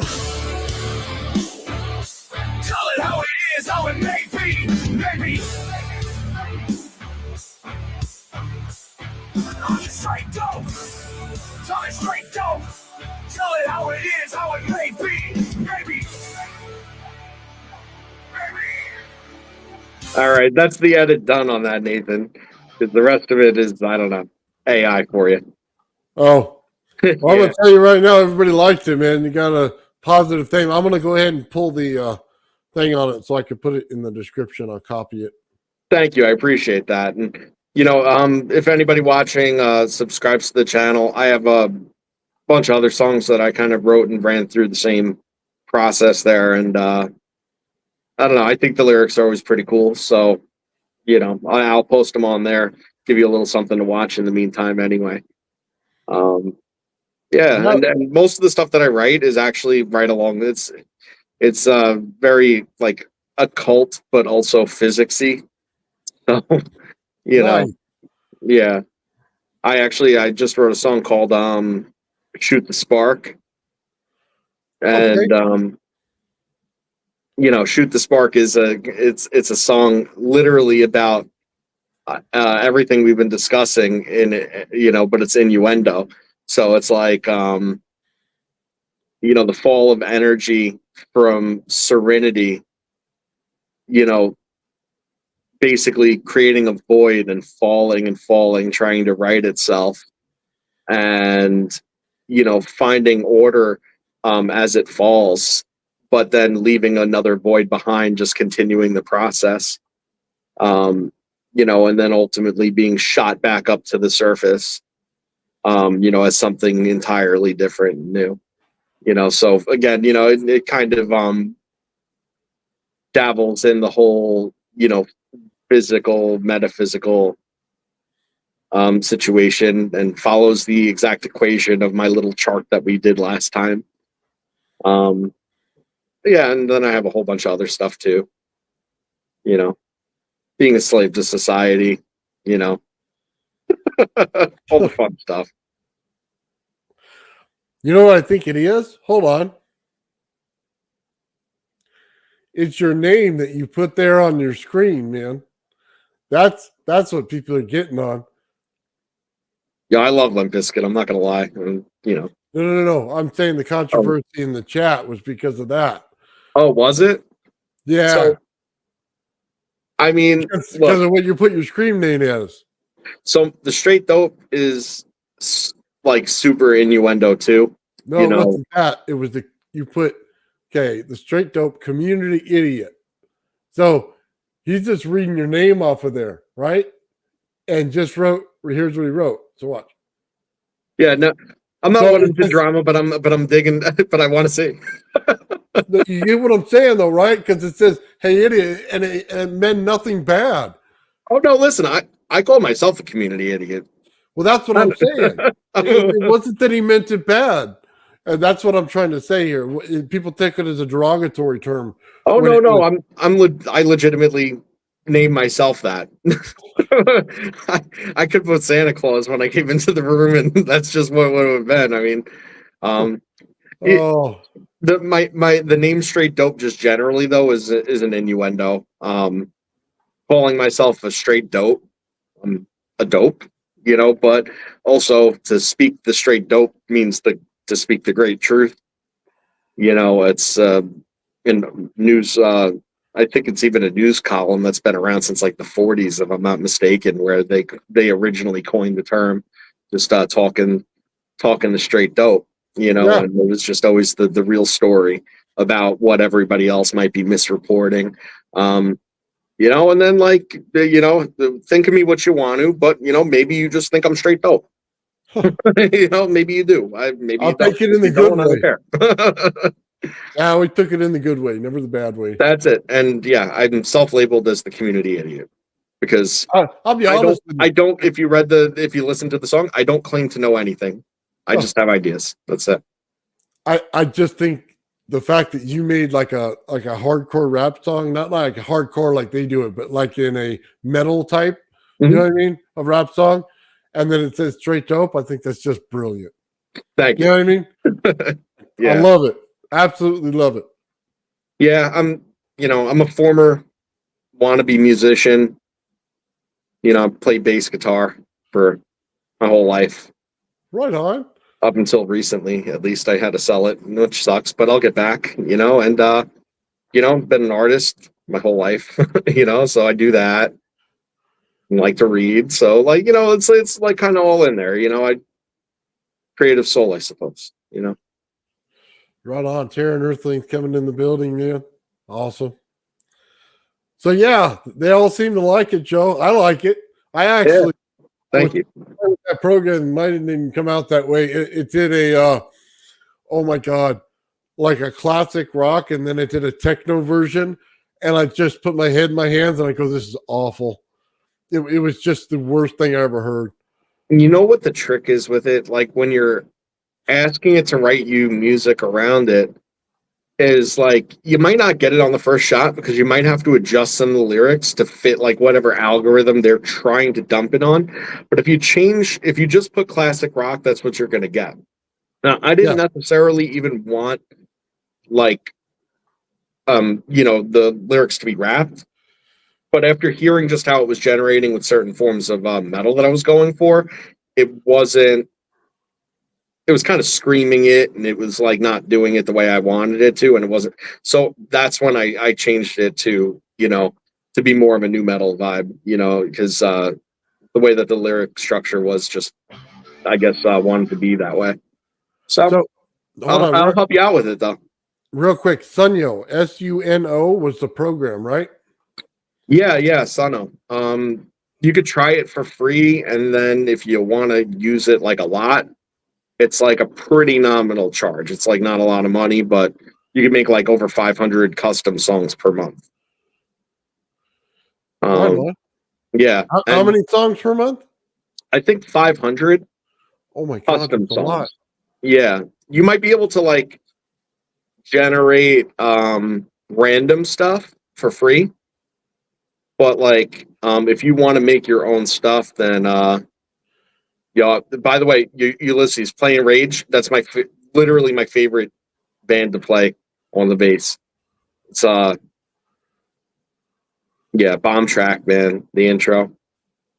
Oh, Took me a little while to get down, but anyway, sidetracked. Yeah, if you want to use your own lyrics and then detail it and name it and all that stuff, you have to use those credits. I guess I've never ran out of credits, and I've made dozens and dozens of songs, and honestly, most of them are pretty good. Like, I mean, if before I knew AI was a thing, if I would have just heard this, I would have never thought that it was generated. Like, yeah.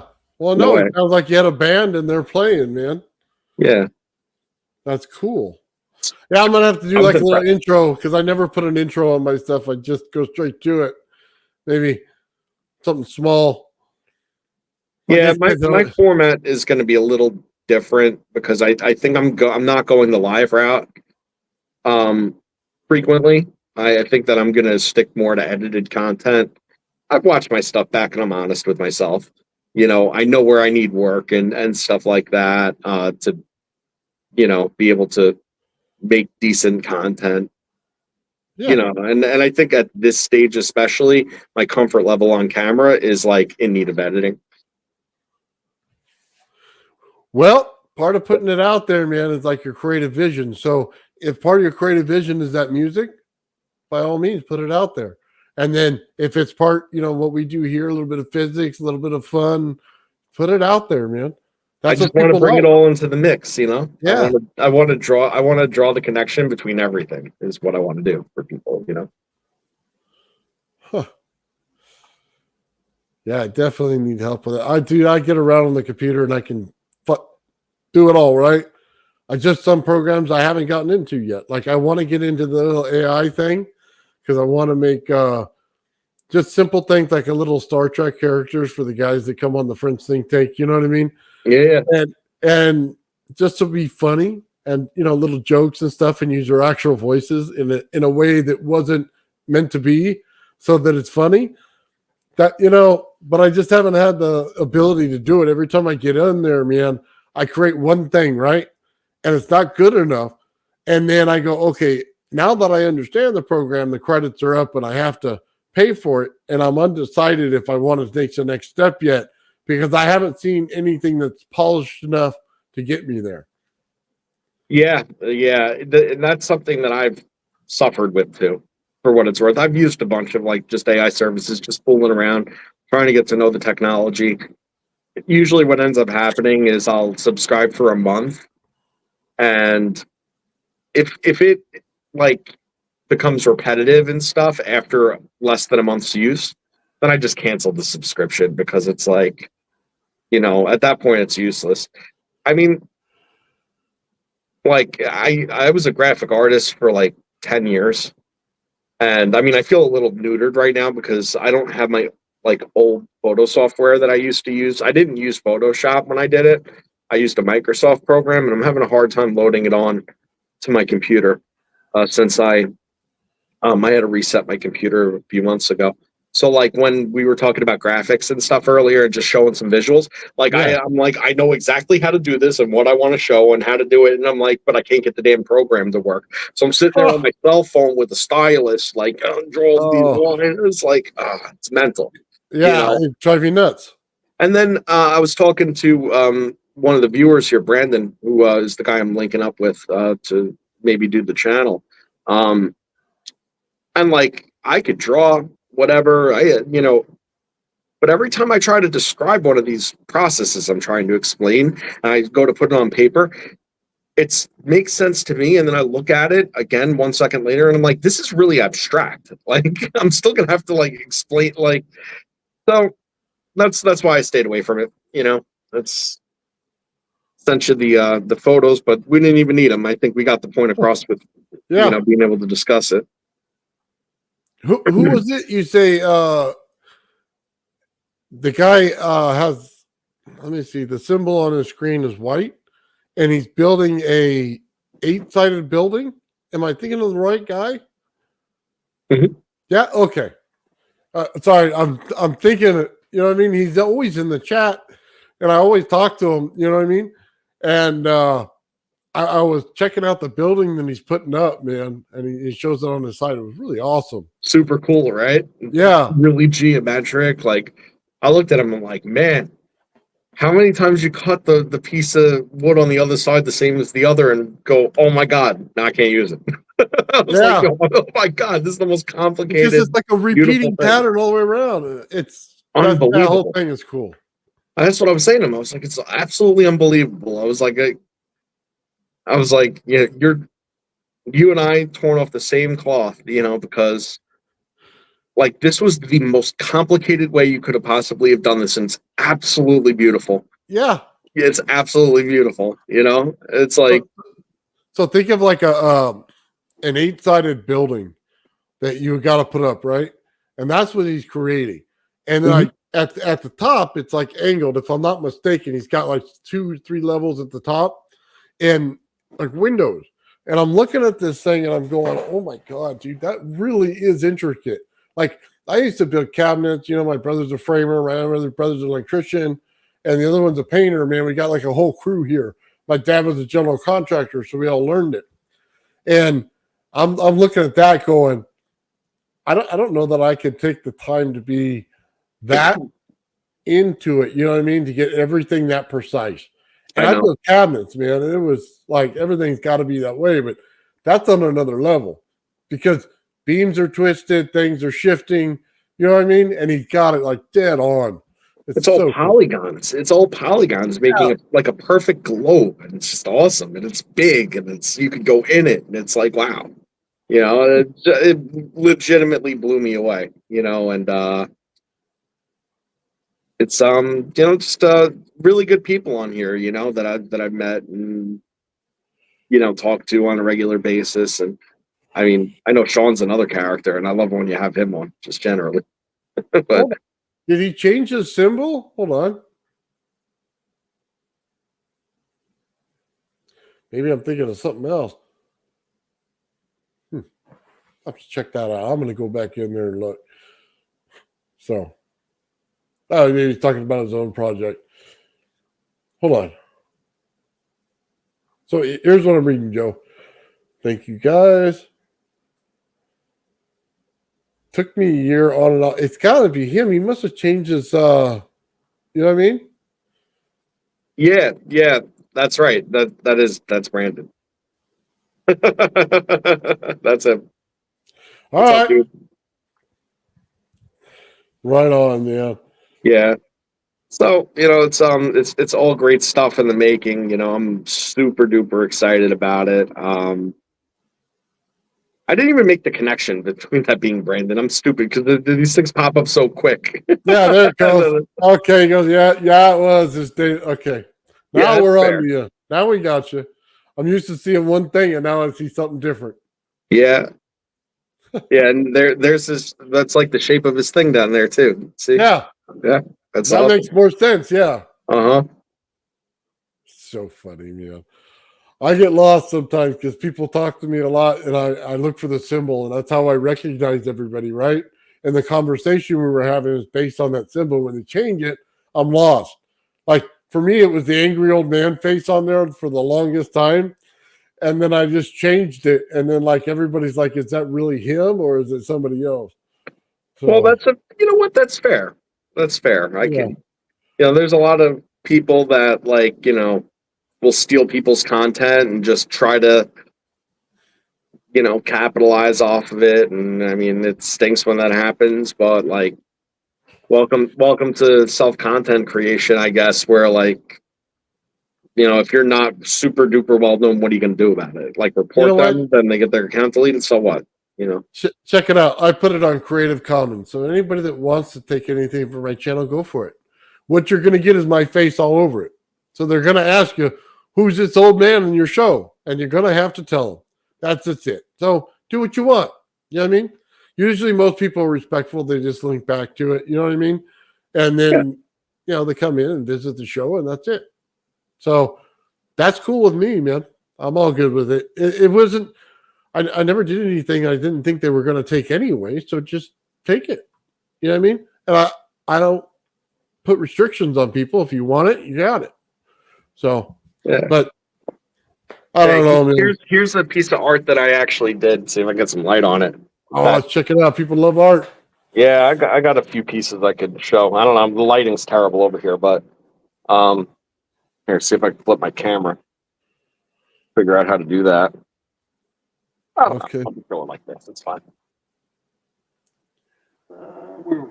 Never do this. There we go.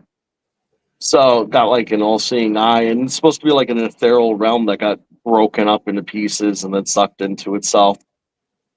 It's got like a tree and stuff, like upside down, but then sphering into itself with like a woman's breast, and then just like a river where everything's getting sucked into, with like a guy getting sucked into a black hole. I don't know, some weird shit. Oh man, it's cool though. I like it. Thank you. Yeah. And then pardon the mess of my place, but then I got this big piece that I did. Nice. Yeah. I don't know. Like messing around, I guess. I'm an insurance adjuster for anybody that was curious. Never would have guessed that, Joe. It's a very, very strange occupation for a guy like me. That's so funny. Joe. Yeah. People get hurt and then they sue, and then that's So that's me. when you got to go out and take care of things, or what? Yeah, no, I mean I work from home. That's a plus. Oh, So very good. I don't really have to go out anywhere. I'm here all day. Okay. Yeah. All right, Joe. Let me see. You shared, so I'm going to share. I do art, Love it. but I do it a little different. So, oh man, I got buttons on my screen now. Okay.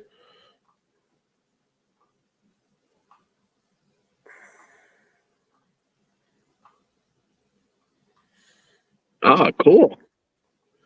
So we're doing a thing. The upper left-hand corner is my son.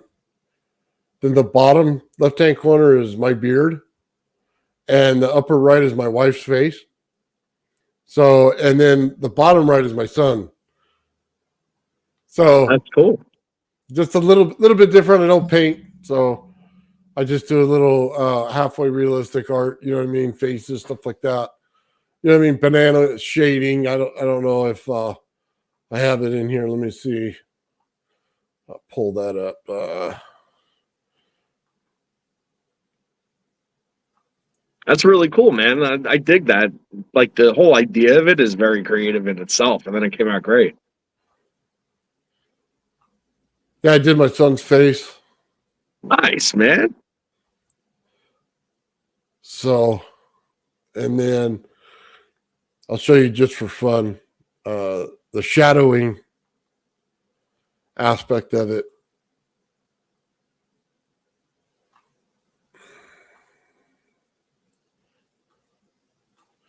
Just a simple banana, but making it look realistic by throwing a shadow on it. Yeah, man, I dig it. Looks great. So, yeah. I like the shape of that banana too. You got like that little straight part where it like juts out. That's right. You could tell it was still maybe a little green when you did it, where it's got that sharp edge still, you know?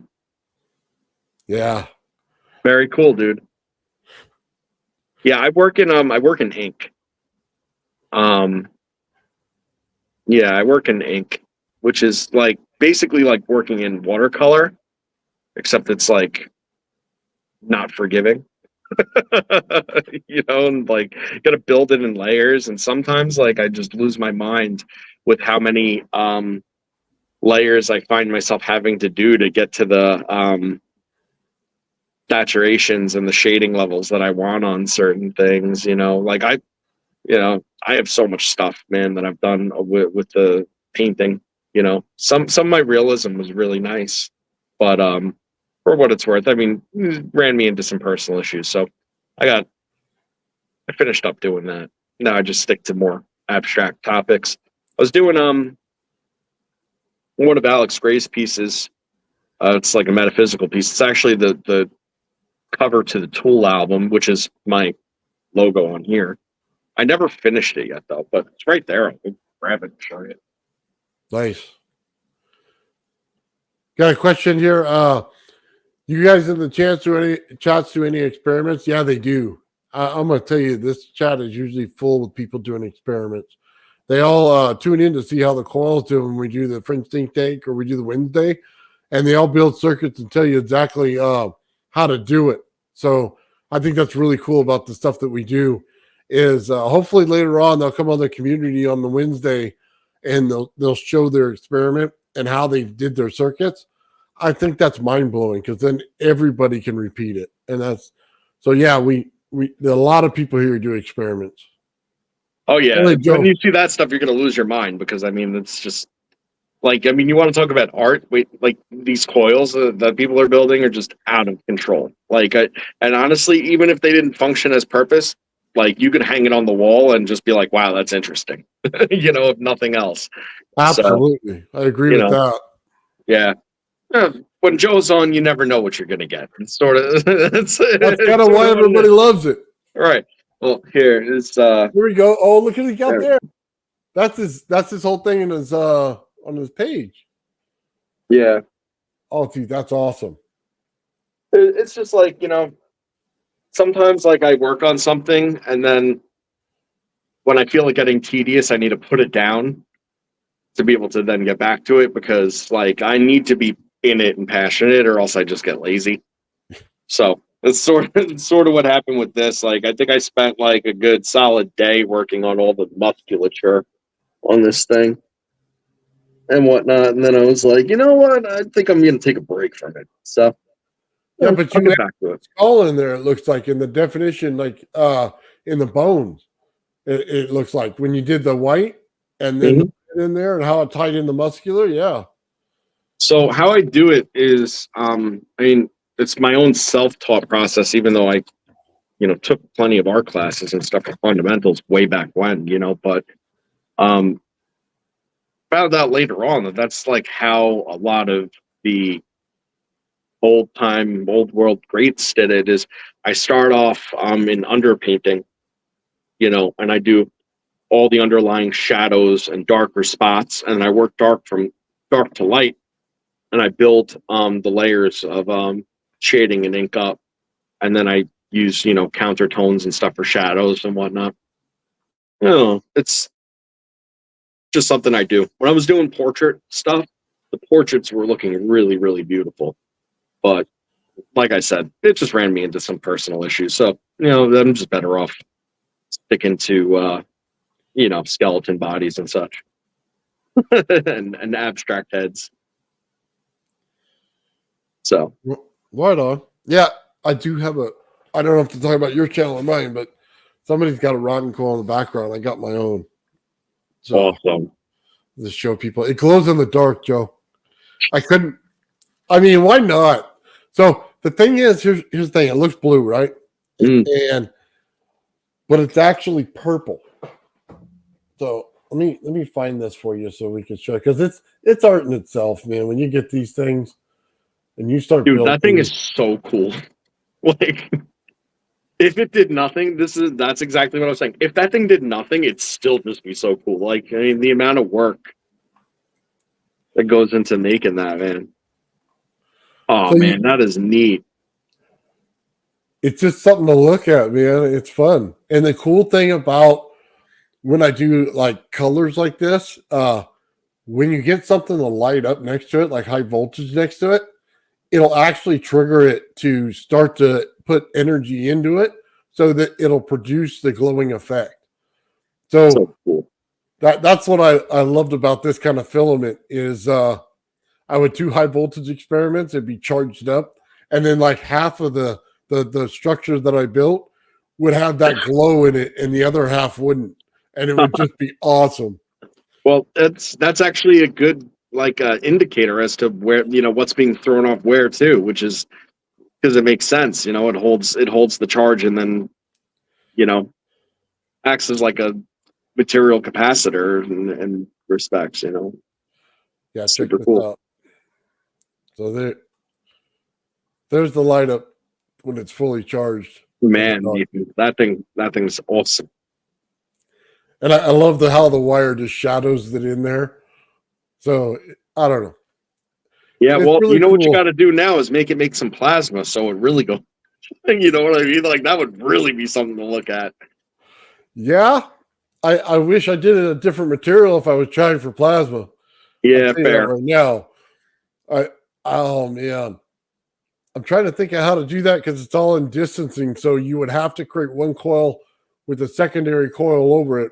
Both of them, I'd have to run razor blades over the magnet wire, and then the other one has to be bare metal. But then it would create a beautiful plasma all the way around the whole thing. That might be a whole nother experiment to try.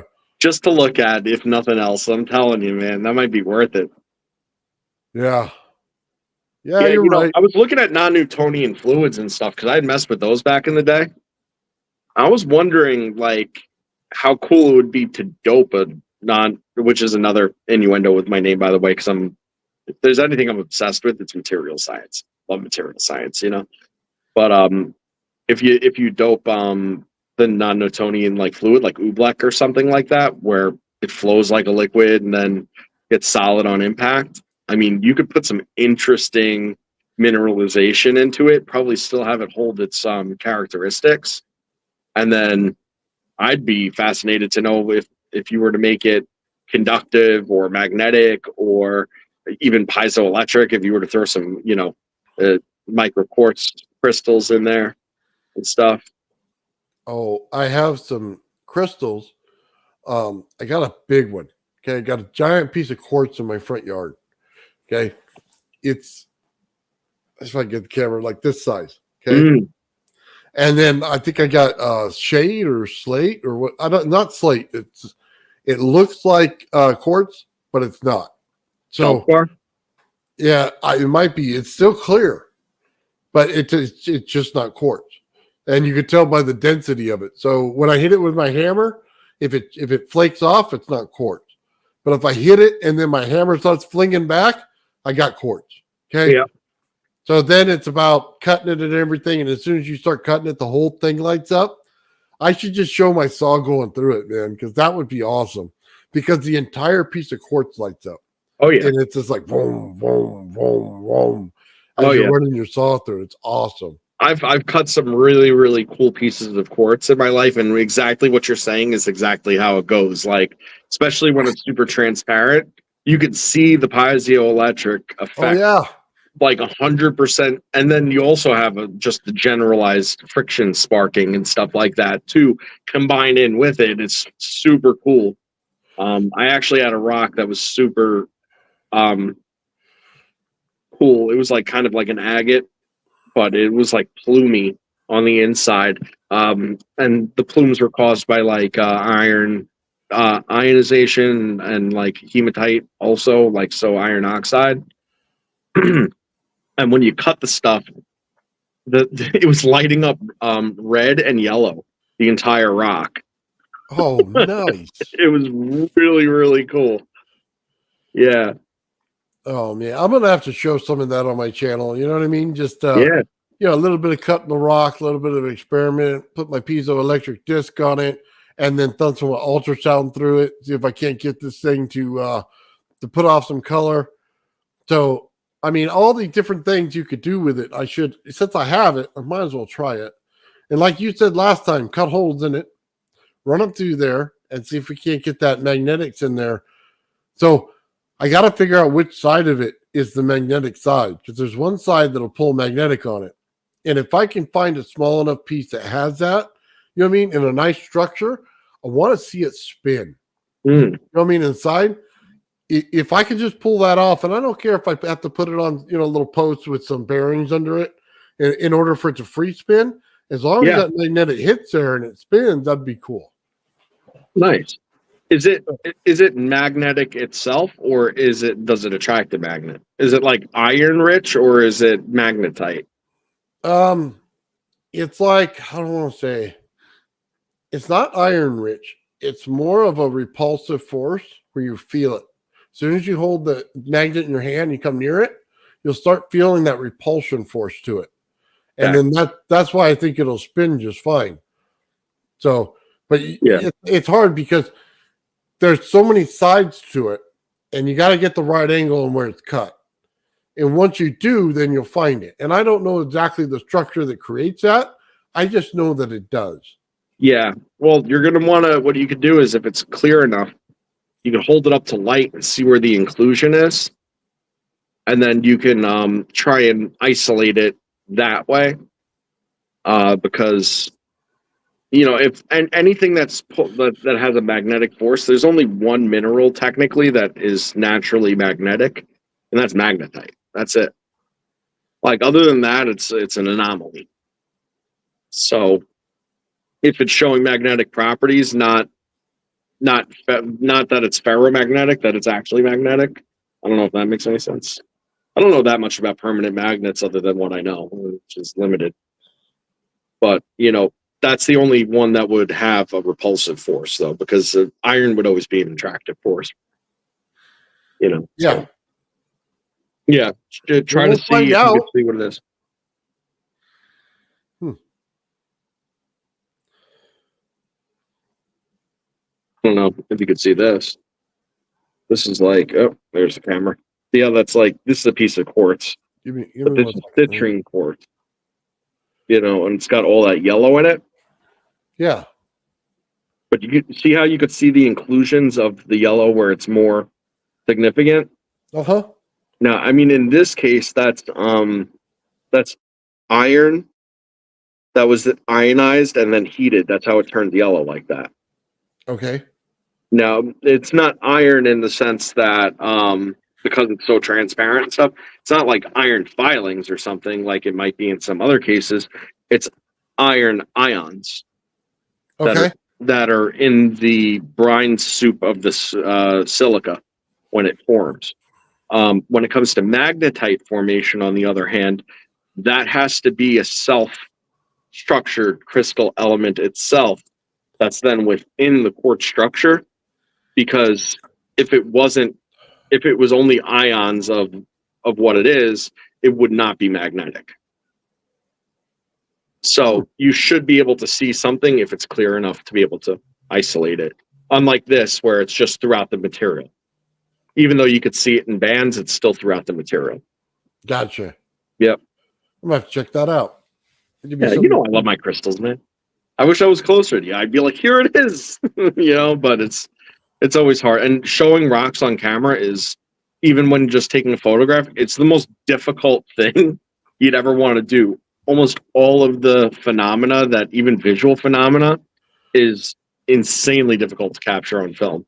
Like there's different things like dichromism, trichromism, where it's like changing colors in certain angles and different refractions.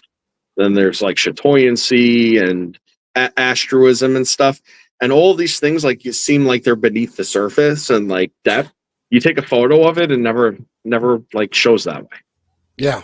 So I don't know. I get that. The camera filters out a lot of stuff. I don't like that. I got to get a better camera that shows all of it.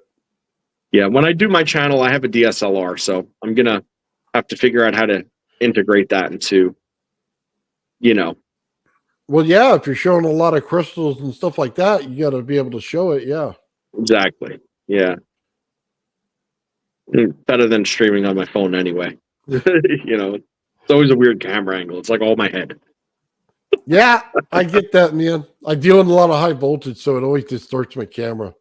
I need to work on getting a camera with a great zoom lens. You know what I mean? So I can go at a distance, still get the nice shot. Because on these other ones, you got to go close. It starts to distort, and then it looks like 1980s TV where it's it's all fuzzy. It's just horrible. So yeah, distance camera would be perfect for what I need. Yeah, for sure. Just make sure that when you're using it, when you get it, that you don't hit that spike too hard, and that without it being contained, or else you might, them sensors, man. Yeah, it's kind of hard, man, because I'm trying to pull off some big voltages. So one of the experiments I got to show is when I connect it outside and I set this thing up, and I usually show my coils, 4 feet, 5 feet, 3 feet, something like that. I don't ever show them what the max of they could do. But when you start seeing like 8 feet, 10 feet on each side, it starts to freak you out. You're like, seriously? Like, what are you doing over there? Like, I just tell my neighbors, I'm just turning on the lights. Nothing to worry about. I don't tell them what I'm really doing. You know what I mean? Yeah. Don't come over here, you know what I mean, with your light bulbs and stuff and wondering why something's not working. Hey, listen, they're gonna bitch and complain until you do something wrong the right way one day, and all of a sudden they're like, "Man, my power bill's a lot less money than it used to be." It's like, oh, it's for the whole neighborhood. Dude, I tried to do it in the backyard, and there's like high voltage lines that could run because we're in a little area, so you get this big post in the back, and it's got the lines on the top and stuff. Yeah, I started hearing noises when I started doing my experiments in the backyard, and I just said, no, I think I'm going to go. Right, you get that Yeah. You know that when the higher the frequency, the closer it is to sit there, and it's like, okay, where am I going, boys? Up in the line, where are we going, boys? I was waiting all week, man, for a guy from the power company to show up at my house. It was bad, man. I just said, you know what? It's better off across the street in the field or something way over there. So, hey, listen, between me, you, and the walls, if something like that happened and nobody was hurt, you sue them for their negligence of having these horrible power lines that almost blew up your house. Like I have no like what was I doing? I don't know. I was building an RC car or something. Like I don't know. Huh. Who knew that I hit the same frequency you were running and reached out and touched it and then Yeah, that'd be things bad. shooting Thor axes down at you. Well, some of these things, man, is this I'm dropping that Tesla coil so far down on its resonance value. So we're always in the kilohertz, but when I start bringing it in the hertz, then I get worried because it's not on purpose. I'm just trying to find the value of it when I add certain masses to it. And I want to see how far I can drop it. If I can get it to a tuning fork, if I can resonate the tuning fork inside the cylinder of the Tesla coil, things like that. You know what I mean? And I do. I mean, then you get in a lot of trouble. I mean, I don't know a ton on the subject except for that I believe that most things run in the hertz. Like I think the resonant frequency is in the hertz range. Oh, for power and stuff, yeah. No, I'm talking about resonant frequency of like objects and such. The Earth runs on a very low hertz. 7.5 ish. Yes. Depending. Yeah. It's very low. And that's why they don't allow you to use those frequencies. You're using kilohertz, go ahead. Not a problem. They won't bust you. You start bringing off hertz and you take your tuning forks up there and you have too much power in it, they're showing up at your house in a little van. Yeah, so don't use those frequencies. Instead, use much higher frequencies with an offset value and deconstructive, in deconstructive interference just to cause 7 hertz. Yeah. Like the effect's the same. Yeah, could. Yeah, I was just doing it. It was a I want to say it's an article. Someone was asking Tesla how he would resonate certain things, and he's always telling you to start at the very low hertz and then build up to the kilohertz or whatever, and you'll find the resonance frequency of everything that you want. Mm-hmm. The hard thing is testing them with everybody living in a community. You really can't do a whole lot of that. You kind of have to be in the middle of nowhere. Like if I went to the Mojave Desert and I started, I might be all right. You know what I mean? Well, he shook all the buildings in Manhattan, for Christ's sakes, trying to figure it out. Yeah. Well, once one thing resonates, another thing resonates, and it all starts resonating at the same. Yeah. And it gets worse over time. So the longer you leave it, the more uncontrollable it is. It goes completely over unity on you quick. You want to know something? When I used to go into the office to work, the company that I worked for had a huge building, but like it was kind of crappily made. It didn't have like concrete floors or anything like that. I used to sit in this one spot, okay, where certain times, if whatever machinery was running, whether it was in the basement or on the top of I don't know where this machinery was, okay, but it used to shake the spot on the floor where I was, and nobody else could feel it. It was my resonant frequency. That's why, okay, nobody else could feel it. It used to make me mental. Like it used to make me feel sick. Oh. It used to make me feel uneasy. It used to give me anxiety, and I'm not anxious. Like it made just like overwhelming, anxious feeling.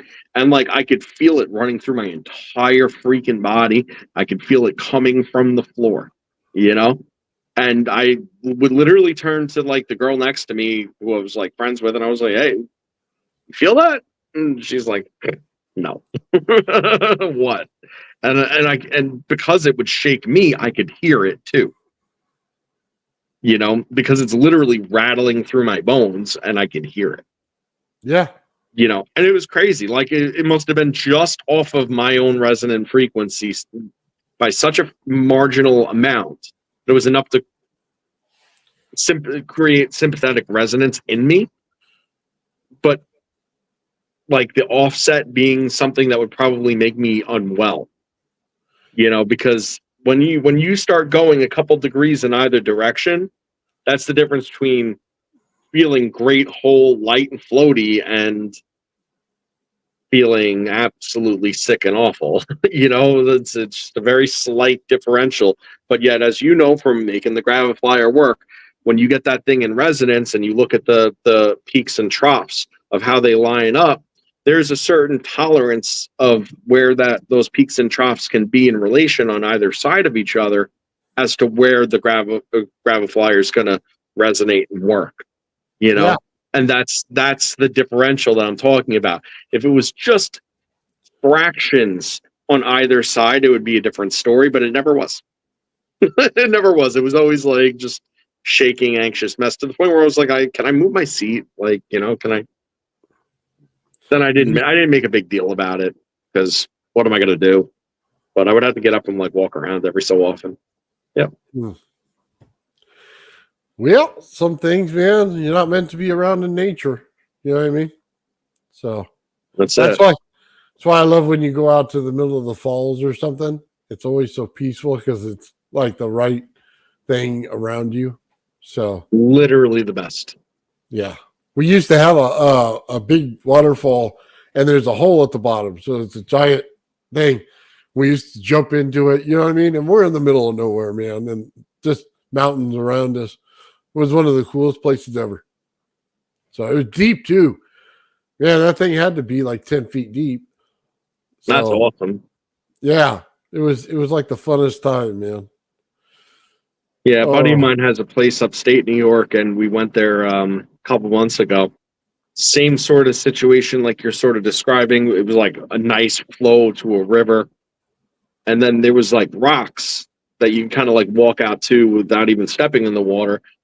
And one of them was almost shaped like a lounge chair. And if you lay down on this thing, your head would basically be just above the waterline, where your body would be just under the waterline, except you're on this rock, so no water is there. Nice. And I literally just sat there, and I felt like it was just around me. I like lost track of time. It was phenomenal. Never felt better than that. And how could you? It's like you said, it's all that's perfectly in tune. That's when you lay on a rock and you feel like you're in a bed. Yeah. You don't really notice the pointy part of the rock at all. Right. That's you're laying on a rock and you feel like you're on a fluffy bed. It's the only way to describe it. Yeah. But yeah, incredible powers. Fathom the power, bathe in the fountain. All the good stuff. Yeah, we're just now learning about all this stuff, man. And now that I got stuff built and I got more coils on the way, man. That was not fun yesterday. My legs hurt. And oh man, it's not that I'm just out of shape. You know what I mean? I've been sick for a week, and I'm going out there, right? I can barely breathe right now, but I'm going over onto my deck, down to the bottom of the deck, going back over to the fence. You know what I mean? It was a mess. So then I didn't build the first one right. I ran it. And I looked at the feet on there, and it said it had enough. It didn't. It was short by 4 runs. So then I had to take another wire and put it on there for 4 runs. Then I didn't spin it enough, so it didn't create a tight enough wind. So as I'm putting it through the center of this coil right here and down the center of it, okay, it felt like it had horny hands, man. It grabbed everything. It wouldn't stop touching everything around it. So then I had to come over here and get some tight winds on it, like you see there. Mm-hmm. Yep. So that was how it worked. Otherwise, man, that was completely useless to do it. Like I said, man, it was just like, this was good. This is good. I could feel this over here. And then it was like, God, and I was just all upset. I finally cut it off. I just cut it all off and threw it away and started over and said, you know what? Mistake. There's $40. I'll see you later. Let's go on to the next one. So I learned all the bad lessons the first time and got in there and did it right. Yeah, well, when your head's messed up like that and all congested and whatnot, I mean, nothing works. That's it. Nothing works at that point. They don't call it an equilibrium for no reason. Yeah. Well, it's been messing with me. Thankfully today I can actually talk and breathe and do things, you know what I Yeah, mean? you sound better. You know, you do. It's getting there, man. I got a cough now. It's at the end where you just get that last little bit to come up. Yeah, that's about where it is. So Yeah. But you trim your beard down. What'd you do? yeah, I did. Yeah, Probably am like I a the only week one that ago. noticed? I'm like, where'd the rest of it go? Every once in a while, man, the wife says, "All right, Nathan, you're looking pretty shabby there. You got to clean up a little bit." I keep trying to tell her I'm retired, and she goes, "I'm your wife. It doesn't matter. You know, you need to take care of it." I go, "All right, whatever."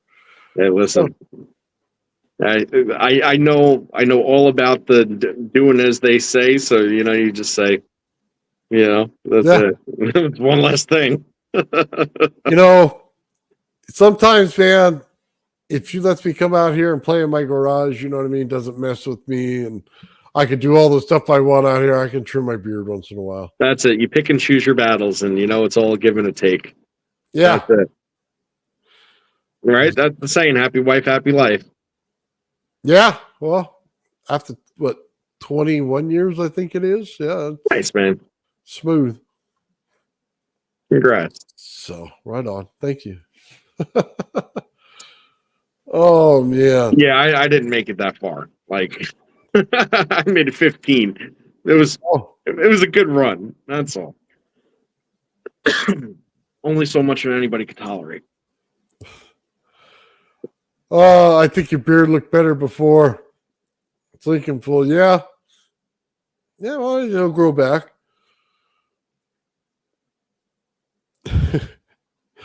Nice. Yeah. Well, a little bit longer is fine. I kind of, maybe about an inch around. That's probably about right where I want it. I guess I'm just too lazy to get in there and trim it to keep it there. You know what I mean? Hey, And listen, it's not easy keeping a beard. You no. know, if you want it not to look like like you're homeless, so it's like not the easiest thing. Yep. Sometimes I wake up and it's like all on one side, and like frankly, since I work from home, I don't even care.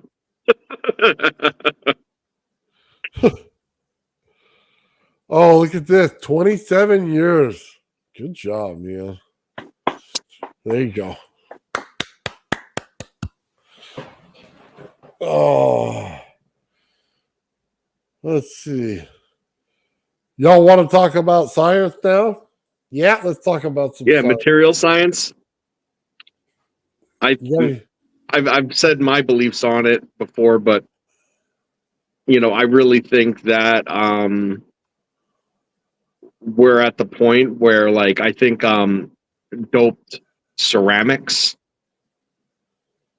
doped resins, and 3D printing, 3D printing in general, especially the non-consumer stuff, is absolutely incredible. Um, they're able to make microstructures now out of glass infused, silica infused resin that they then blast away the resin, have a gray part, and then they can fire the gray part, and it turns into a Pyrex glass representation of exactly what was printed, exactly to the T. Oh, And it's to the point where you could take a human hair, and they could actually have channels in the glass that they print as thin as a human hair, where you could slide a hair through it. I mean, really? it's got incredible medical. It's got Yeah. incredible applications outside of this, but in terms of this, if you were able to design and print a solid state core, call it that, that takes all of these effects into consideration, utilizing conductive materials, semiconductors, and insulators, in conjunction with even exotic materials, I think really that's where it comes down to being able to make this safer and more repeatable, and I don't think the time has really been spent yet on that, because look at the stages everybody's at. Like, you need to be able to get the wire guy to do it all and do what you want, and then when it's done, be like, this is how it's done. Then deconstruct that process and reconstruct it in terms of a closed array system, because again, some of the energies, I think personally, that are in use, I think ought to be locked away in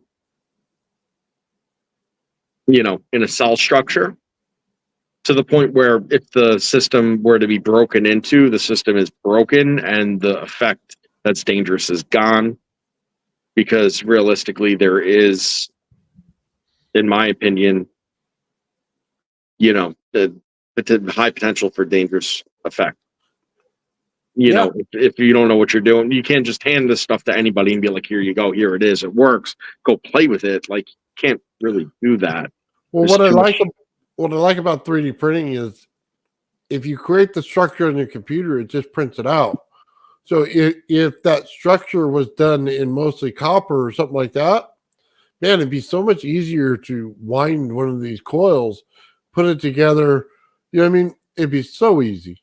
Mm-hmm. So you could still do it with a pattern maker or something like that with, it's kind of like a 3D printer, but with wire. But 3D printing gives you so many different more options. You know what I mean? Because then it's easier to create, angles inside of it and things like that where you don't get normally.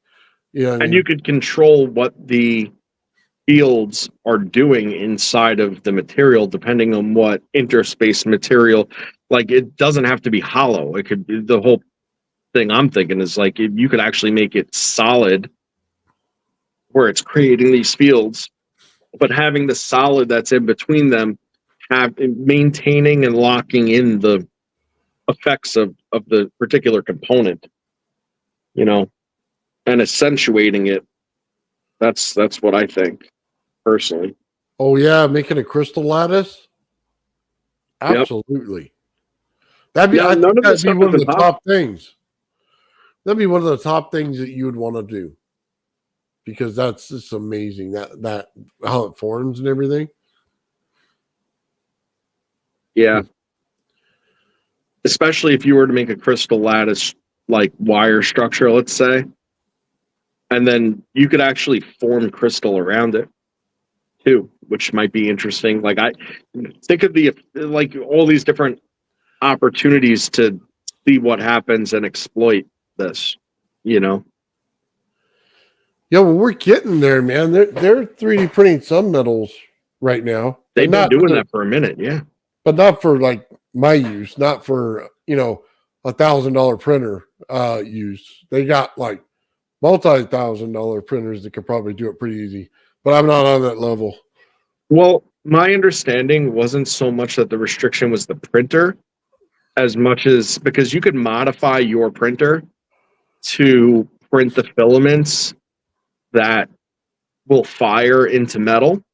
The only thing is, first of all, what kind of metal? Okay. Because that makes a difference, and I'm pretty sure that most of the types of things that they're working with right now are like tin zinc alloys, white metals and stuff. There might be aluminum, but aluminum's a real pain in the rear end to work with as far as like getting it to solidify in a structure that doesn't just fall apart and puddle out. So, I'm pretty sure that that's the case.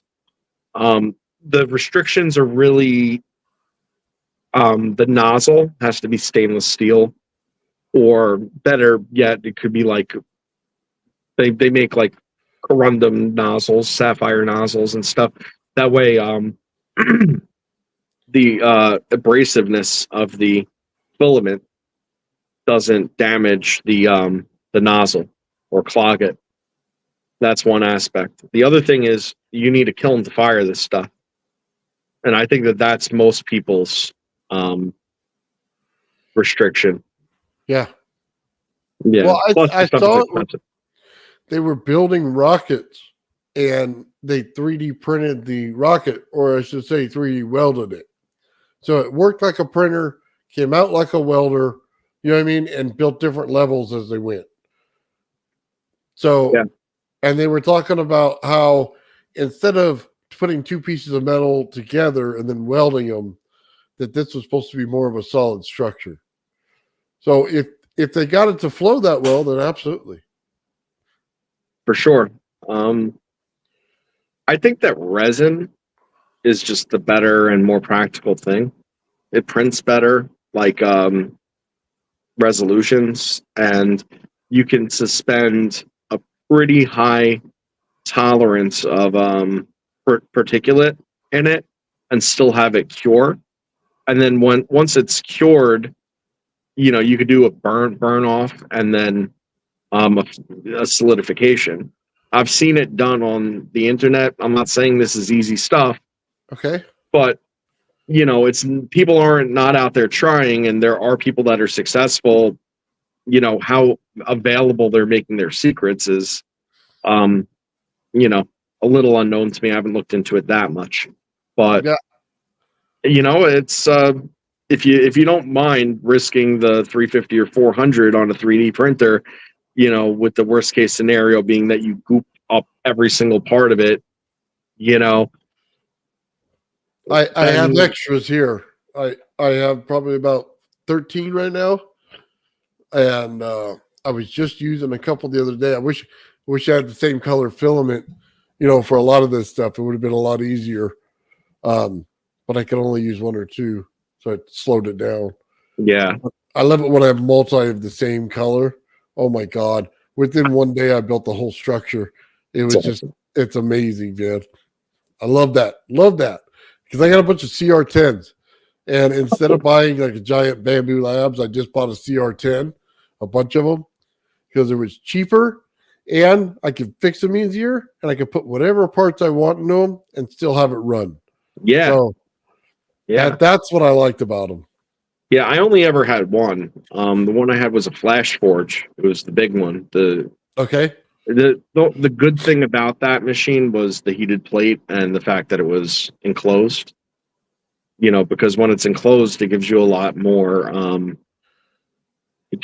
filament options. There's stuff that just needs to be in a constant environment in order for it not to warp and start spraying friggin' string everywhere. Again, I think that's where resin's superior. I mean, frankly, I was fairly successful with 3D printing when I was doing it, and the machine definitely helped. But you know, I had run into problems when I thought it was foolproof. Like with certain things that I was like, no, this is definitely going to work, and it didn't. I know guys with resin that'll be like, yeah, resin messes up too, but you get the settings right, and they're on like there's almost no nonsense settings on it. Like if you're looking for certain resolutions, if you're not trying to rush it, then it's probably not going to mess up. Check this out. Merkaba. You ever seen the Merkaba machine?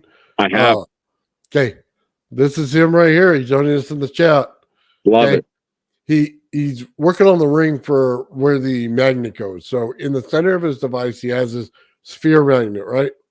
But then he has resin rings that go around it. I'll see if I can't pull up a picture for you. But yeah, pull up a picture. I've seen it though. And Merkaba, I love your stuff, man. Like that's the sort of stuff that I see in my brain when I think about these concepts. So let's take a look. And by the way, the dodecahedron was in my vision that I told you about. That was the pieces that were falling into the pit. Was the dodecahedron. Nice. So they fit perfectly together. It's the same structure as a piece of quartz. So this is the piece, and this looks like the one he poured. I don't think this is the one he printed. Very cool. He was doing resin, and that's what he's talking about here. And then he said he 3D printed a different one. So he's putting those in there because the problem he's having is the neodymium spins so fast, it put grooves in everything that he spins it with, right?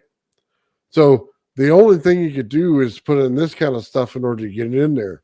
So to me, I would take a polished stone and put it in there because it's way harder than everything else. But it's so expensive to get it to be, put to the right size and cut, polished, and then it's 50-50 whether it would work. You know what I mean? You reinforce it with Kevlar also. Yeah. You know, With- yeah, I've with done this lots of machine- resin work. I mean, you could, you know, it'll probably still groove, but when it grooves, it'll smooth, and then it won't get caught. You know, it'll like self polish almost. So there you go. That looks like his form. He was pouring it in. Love it. Let's see. He was doing metal work to see if he couldn't do it in metal. Let's see if it wouldn't do any better. So, and I believe that was bismuth he had in there. A little bit of it was in that metal right there. Yeah, that looks like bismuth. The way that it fractured. Yeah. So, just to give you an idea, that's the center of his machine right there where the neodymium magnet comes in. He's got a piece of quartz in there too, right? Or like he's got like a dodecahedron. No, that crystal or was something. something. That was one of the videos I did. That was one of the visit. Oh, okay. Yeah, that wasn't his. Oh, This that is wasn't his. it. It Yeah, looks this is- exactly the same. So sorry if I confused it, but that's awesome. Should throw a crystal in the middle of that, buddy, and see what she does too. Like maybe I'm a bit of a one note tune, but you know, I got a method to the reason I think that way. Yeah. Well, he's also tried air as a method. Sorry. Why not? Pressure differential is pressure differential. Yeah. So hopefully when he gets this thing up and going there, you'll have some more results for us. Yeah, cheers. We've got like a, oh man, what is it, 8 hour? I think it is difference between us. He's over in Britain. Yeah, It's amazing. Yeah, I've Bismuth. seen a few of your things. Oh, it's bismuth. Okay. Yeah, I've seen a few of your things. So I'm gonna have to check it out more because it's just like such an incredible structure just in the first place, and it's in my opinion, it's in the right shape. What I think about you know, five-sided shapes just generally is you got to think about how they fit together in a grid pattern. Now, if we go back to like the train of thought with my chart about like the serenity, the still, the whatever, you got to think about perfectly fitting pieces and what happens when perfectly fitting pieces in a locality end up having pressure put upon them. What happens is they ultimately spread apart. They lose that structure. They have voids and gaps, you know. But you know, if visually, let's say, and I forget the name of it, but it's right along the lines of the mandalas that I was showing you or whatever not too long ago. But there's like a cube where it's got like a certain number of holes or whatever in it and a square in the middle, and it's just an indefinite shape. Okay, and that in my mind is kind of how it was. So you put pressure and that perfectly fitting dodecahedron, for instance, you know, they can't fit together perfectly anymore. These voids happen. Indefinitely small pieces of dodecahedron are falling into the that's how my vision of it worked, you know. But then they're falling in, they filled the gap, but now there's a gap here, so then others fill in, and it's just indefinite. It's sort of like an hourglass. And the ironic thing about an hourglass is, well, sort of like the inside of a Taurus, you know. Right on. All related. Yeah. Well, Earth works in one way, man, and it continues to work in the same way. It's not going to change, and it's better off that we work with it. Yep. So what's going to happen when North Pole goes south and South Pole goes north? What then? I haven't done that, man. I don't know. I think man. I'm afraid to. Yeah, that would be disastrous for all of us. It's just an energy shift. But if the energy on the Earth shifts just a little bit, then you can have a whole lot of tidal waves and stuff like that. So I feel like it's like less a matter of which is north and south, because that's slightly arbitrary in the first place. Like it's not, but it is. yeah, I that think part it's a doesn't matter matter. of the It's the process of energy. it happening that Yeah. is the problem. Because that means all the jet streams then go the other way. Yeah. That means that everything reverses. And whenever you have a full-on reversal of something, well, I mean, you know, we've been That's what talking I about mean. full-on reversals this whole time. Yeah, the energy flow would be different. So, yeah. Tornadoes, you know, water spouts, vortexes in the ocean, craziness. Yeah, I worry more about the amount of energy on our planet changing and the oceans rising than I do about a pole shift, to be very honest with you. We hold so much water and rock underneath the planet's surface, and we really don't realize when it's there. But if you change the gravity just a little bit on our planet, then it starts to rise very quickly. You know what I mean? Yep. Pressure change. As soon as we start getting taller, which we're starting to as human beings, and I've had a lot of people who said we're not. Well, when the average height in the 30s was 5 feet, and the average height now is right around 5'8" to 6 foot, we're getting taller. So all of my kids taller than me. You know what I mean? Not my daughter, but my boys, and then my brother's the same thing. All his boys are taller than him. He's 6'3". So, you know what I mean? It's getting that way, and I'm thinking, oh, it's not genetics at that point. That's got to be Right. Yeah, something else it going could be on. an external factor, sure. Yeah. You know? I don't But, know, I man. mean- Maybe I'm just crazy, but it just seems, when they talk about we're going in the age of Aquarius, you know what I mean? There's kind of a reason they would call it that, you know what I mean? The age of water. So it tends to worry me a little bit, but I'll be long gone before then. I mean, Yeah. That's why I'm working on just having this be my last go around, you know? yeah. We keep sucking up. Yeah.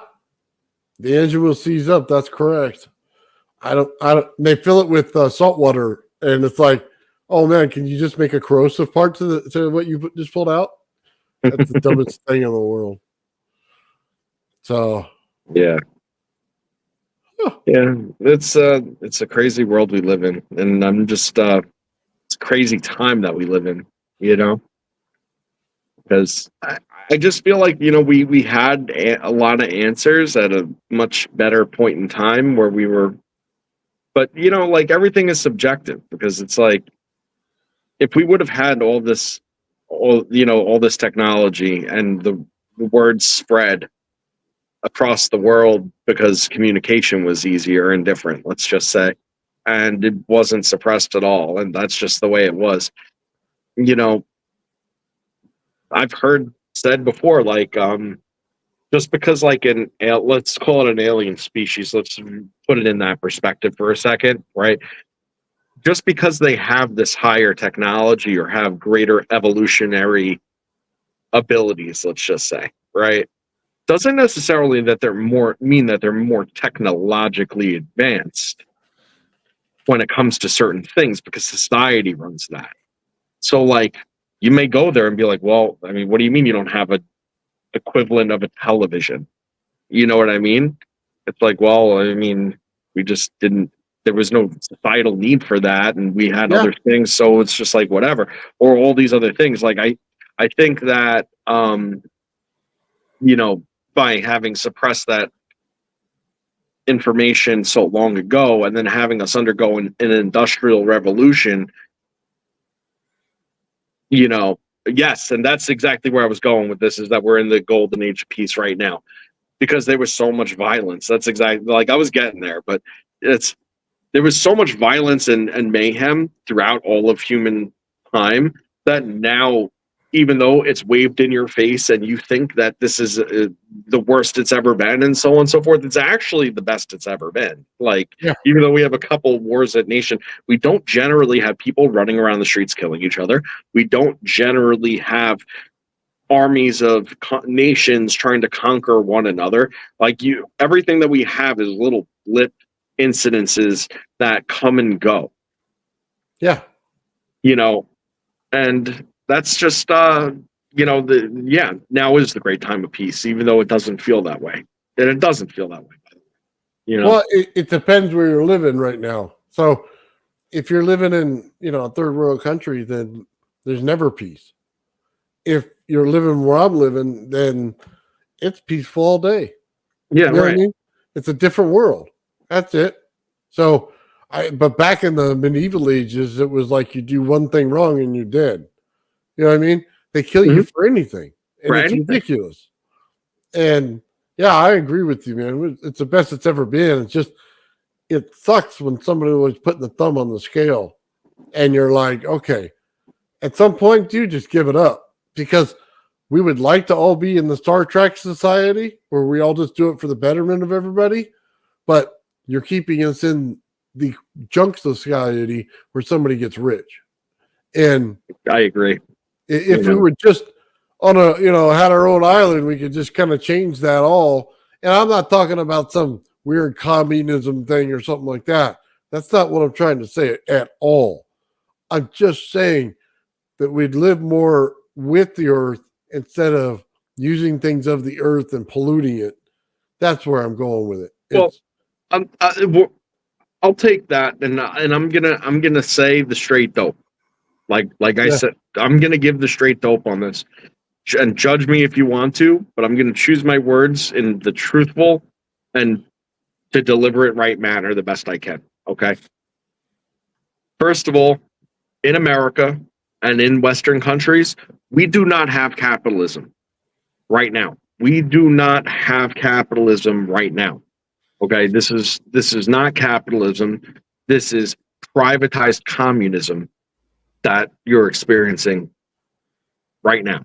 Okay, you open up a small business, and I talked about this with Brandon the other day. You open up a small business, unless if you're on your own property, cutting down your own trees, okay, and then carving little bears to sell at the fair, you know, then you're not really a big part of the situation that's ongoing. But as soon as you spend one of those dollars, you are, unless if you're buying your eggs from the farmer down the road. That's it. Like, if you open up a restaurant, you go, you get your wholesale food, whatever. I'm an entrepreneur. Look at me. I'm going to open up another restaurant, and you're doing great. Nobody, guess what?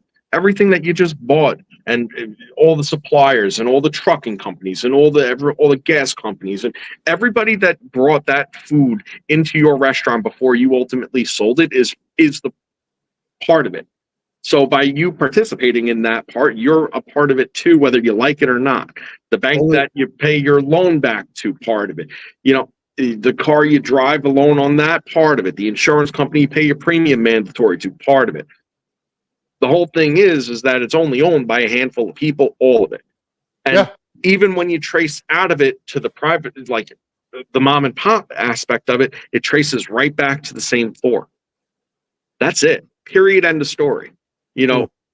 Anytime you have four individuals with all the holdings, paying all the salaries, whether directly or indirectly, and then having the money go right back to them, that's not capitalism. So let's wash our minds of the fact that this is a capitalist society. It's got capitalism opportunities on a small scale, and that's it.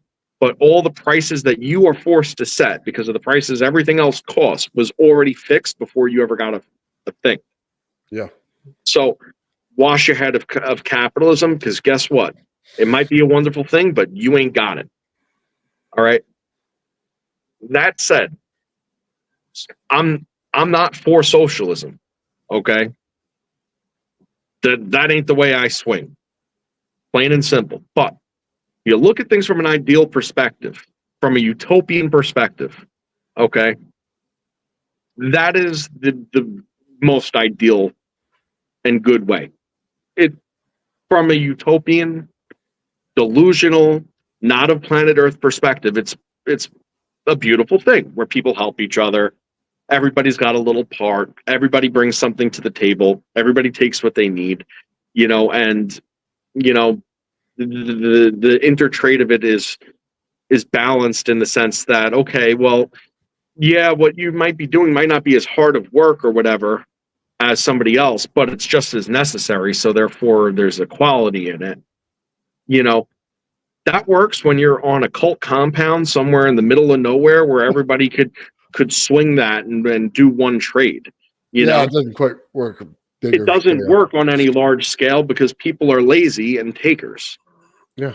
That's what it boils down to. So, where do you go? Where do you go? When you have four people that own everything, that's the problem. And I'm not, and it sounds anti capitalist to sit there and say they've acquired all this, so bust them up. It sounds anti capitalist, but it's not once you realize that they're the ones that control it all, and they're the reasons that all the growth from the bottom is stagnated and stunted and fixed. It's the monopoly aspect. And that's what Brandon and I spoke about. I said, what do you think happened back when they trust busted back in the day? Do you think that all the guys that got trust busted sat there and turned around and go, well, I guess we lost? No. They said, let me give you 25% of my railroad for 25% of your steel business. I'll give you 25% of my railroad for 25% of your bank. And now all four of us own 25% of each other's companies. We'll call it something different. We'll sit down at a table over a glass of bourbon, and we'll talk about how much everything's going to cost, and that's it. Yeah. It's a bit of a problem. It's the same exact problem that was then. It's now. It's just in a different flavor, and they hide it well. Because I used to work for a WB company, like Hathaway, that one. I used to work for one of those companies. Mm. When I saw their portfolio list, I was like,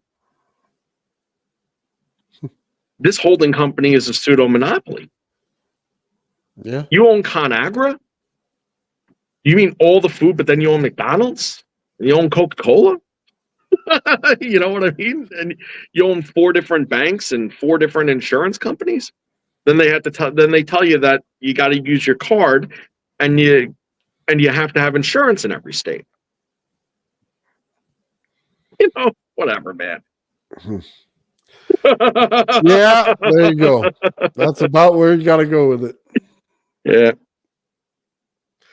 Anyway, rant over. Yeah.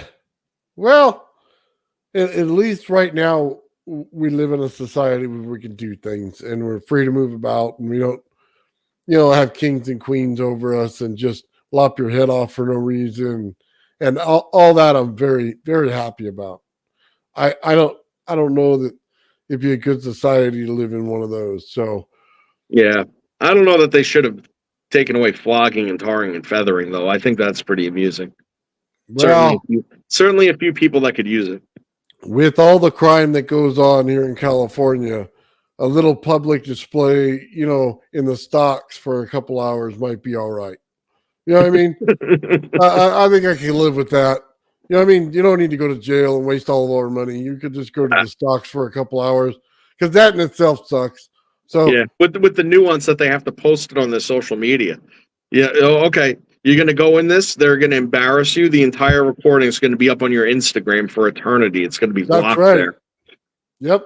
So everybody can see what a poor schmuck you really are in real life. Once you're not the one holding the camera, and that's it. Yeah, we'll just have a frat party right next to you, and then they'll come and draw things on your face and do frat things, and there you go. That's pretty much your punishment, and you deserved it. You know what I mean? Because I know if I did that, I would deserve it. And hey, just let me, I'll take it. But I think throwing them in jail and, fines, that's all excessive. Little public humiliation, probably okay. Yeah. Well, biggest misconception of humanity is even the most unfortunate of events, the ones that nobody deserves, you played a role in some way, shape, or form, even when you didn't. It's important to recognize your place in everything that happens. There's some unforgivable things that happen to people that absolutely nobody should have to endure. But at the end of the day, part of it's, well, that's life. And then part of it's, well, what did you do? Yeah, unfortunately, it's that way when our government decides to spend money in the wrong place and or give things to people, and they're contributing to death all over the place, and we don't want nothing to do with it. We just wanted to pay our taxes and be done. You know what I mean? We didn't need them to go over and give money to people and cause more death. So, yeah. I don't want to talk too much about political stuff, but I'm not for any of that. That about covered it, I think. Yeah. Fix. Yeah. I know there's some people in there talking some stuff in the chat, And I can't put that up here and talk about it. We'll get flagged and in trouble. So Yeah, fair enough. Well, I'll look after the fact, and we'll have to look at it after the fact. I'll probably smile and nod, chuckle, maybe agree with you, maybe not. Who knows? Yeah, we'll figure it out. So anyway, yeah, man. So, well, it's been real as always. Yeah, I had a good time, man. Talking about all kinds of different stuff today. Yeah, but you know what? We talked about the scaler. We kept it in. So if you were here for the scaler, it's right at the beginning of the video. We kept it there where it had to be for that time. Yep, that's right. Before we get into all the other funny stuff that goes on. All right, guys, it's been a great stream, man. Thank you, Joe, for coming in and doing this with me. I really do appreciate it. All right, we'll do it soon. And tell Gerald I'd love to have him on here one day too. With I would love to tap into him a little bit. Yeah, I think one day we're just gonna have like a, we'll bring you in on the Monday. I know V Sears is coming in this Monday, maybe next Monday if you're free. I don't know if it works with your schedule. Yeah, we'll see how it goes. Yeah, something like that would be cool. Or Gerald comes on this, when we do it on usually Saturday. Whichever one, man. But I think the conversation would be awesome. I'd just take myself out of the picture and let you guys talk. And it'd be awesome, man. I'd love to listen to it personally. So yeah. All right. Well, I'll be in touch, and thank you for everybody for hanging in there. And if you'd like, go to my channel, subscribe, look for some content in the near future, and look forward to seeing you there. Yeah, absolutely. Hold on real quick before we go anywhere else. I'm going to put it in one more time so everybody has it in case you got in a little late. Thank you. I appreciate it. So there you go in the chat, guys. I put it in right there for you. That's Joe's channel. Go over and subscribe to him. He's going to start having some content on there. And he's got an awesome music on there. So check him out, man. He'll be on again, and we'll have some more talks, and it'll be some more fun times, man. All right, to the next one. Thank you, Joe. See you later, guys. Bye.